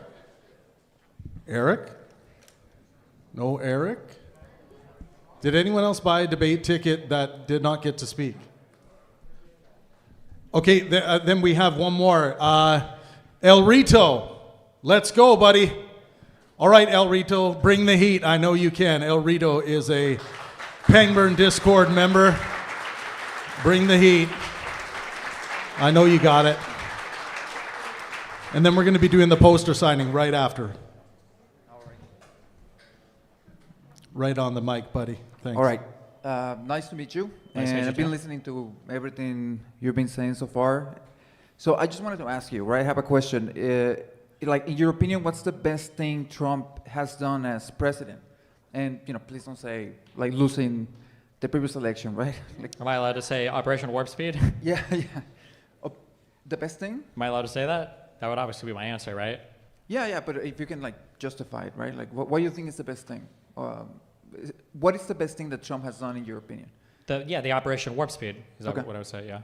Okay. Just like that. Okay. Why? I thought it represented a good union of public incentive for private interest in a way that combined a whole bunch of publicly funded research with like a globalized capitalist infrastructure that had like the coordination with a lot of different private companies to come together and like make a vaccine really fast, partially due to a guarantee from the government to buy it. So it like represented like a whole bunch of things that, as a left-leaning institutional cuck, I like: globalism, capitalism, government incentives to do things, private corporations, healthcare research funding. Yeah. Okay, perfect. Yeah, that's pretty much what I have here. So that's.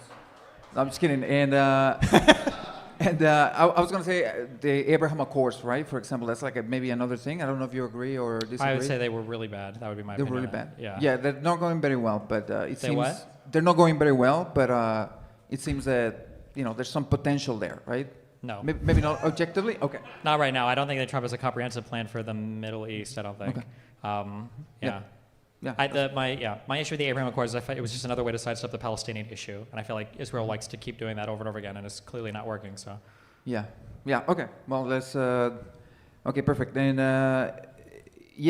with COVID, like kind of the U.S. showed that it needed like more local production, right?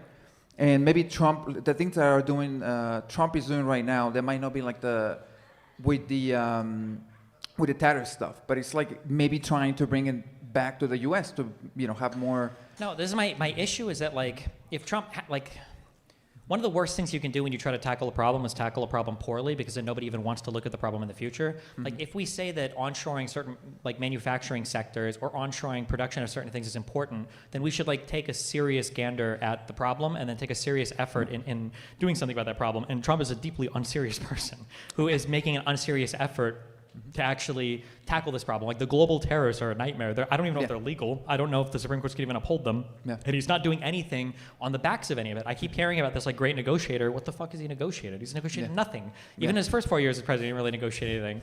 If you want to say that he negotiated something, the only thing you can point at is the U.S.-Mexico-Canada trade agreement, in which case I would say, well, he blew that up in his next term, so I don't really get credit for that. So, if you really wanted to bring back manufacturing, like you could argue that subsidies, like in the form of the CHIPS Act, that thing that Trump took advantage of to get a share in Intel on, you can argue that stuff like that, like protectionist or localized subsidies for certain industries might be a good thing to do, or guiding your economic policy in some other way. But just like slapping a tariff on the whole world and going LOL, like let's manufacture more, I just think it's a joke.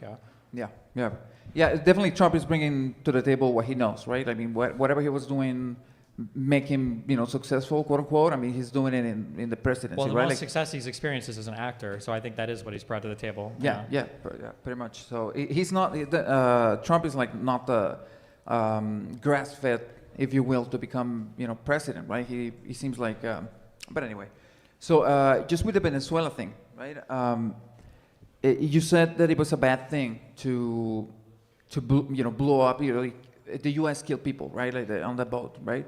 But what do you think that's a bad thing? Because they were supposed to be, smugglers, right? They were supposed to be drug dealers, and there's like different stories about it. But I'm just wondering, what was your perspective on that? Like, are they? Yeah, I know, right? I mean, some people say they were. Some people they say they were just harmless fishermen. So how are we going to find that out? Exactly. So that. Why are you saying exactly? That's my point. That's why I don't think it's a good thing, right? Because the thing is, you do have a big platform, right? I mean, this is going to go online. I just want to make the point that, sometimes if we don't know, right? We're getting like conflicting stories. It's just better. I mean, why are we going with one story? Is it because we prefer them better, or is it like? Well, no. There's one story you go with, and it's that people were murdered in international waters with no due process. Doesn't really matter if they were guilty or not guilty. It doesn't matter what they were doing. The reality is the fact that we don't know is the problem, right? Yeah. Like if I were to inject you with something, you have no idea what it was, and you find out later, oh, it was like a healthy shot. This doesn't make it any better. The fact that I injected you without telling you what it was is a huge issue, regardless of what was actually, in whatever injection. And it's the same thing with extrajudicial killings of people and then posting videos about it on Twitter and bragging about it. That's crazy. Yeah, I think. Yeah. All right, El Rito. Final thoughts. Yeah. Final thoughts. Okay. So, I think just with the Trump seems to be a person that he doesn't get like a no for an answer, right? Maybe that was something that was discussed in like a room somewhere. It's like, you can't do that, Mr. President, because that's international waters. And he's like not listening. He doesn't care. It's like, just go ahead and do it, right? So, at the end of the day, if it was the case that they were like bad guys, and they're operating in international waters, there's nothing we can do about it. They just, we just need to let them smuggle the drugs, if that was the case. Because again, we don't know. What do we do, right?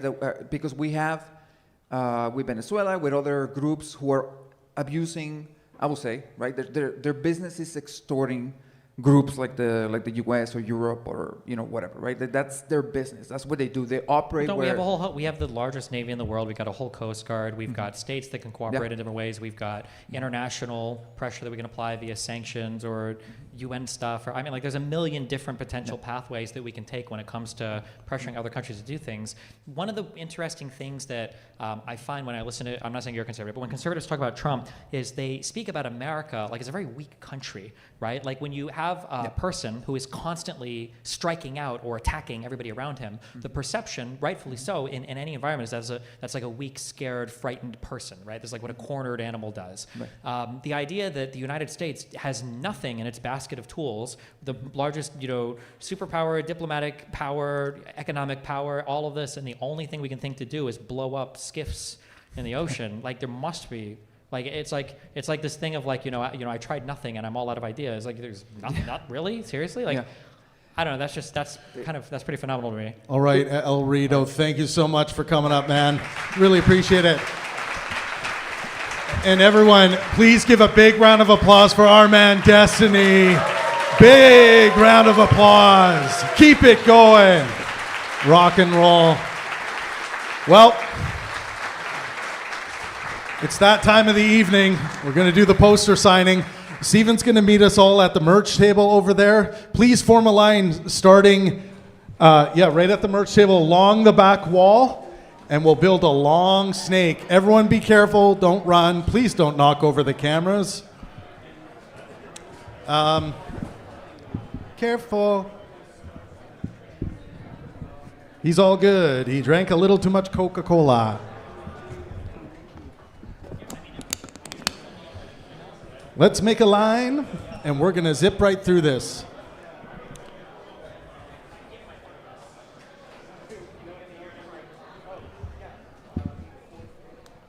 Everyone on YouTube, thank you so much for joining us. Sorry about the lighting on the live stream. We did book this venue last minute because we were kicked out of 2 venues, and it could have used a little supplemental lighting. But when we do release the video on our YouTube channel, we will be doing some trickery to brighten everything up. So you got to see the dark night version. Wait till you see the brighter version. Subscribe to Pangburn YouTube channel. Non-spons.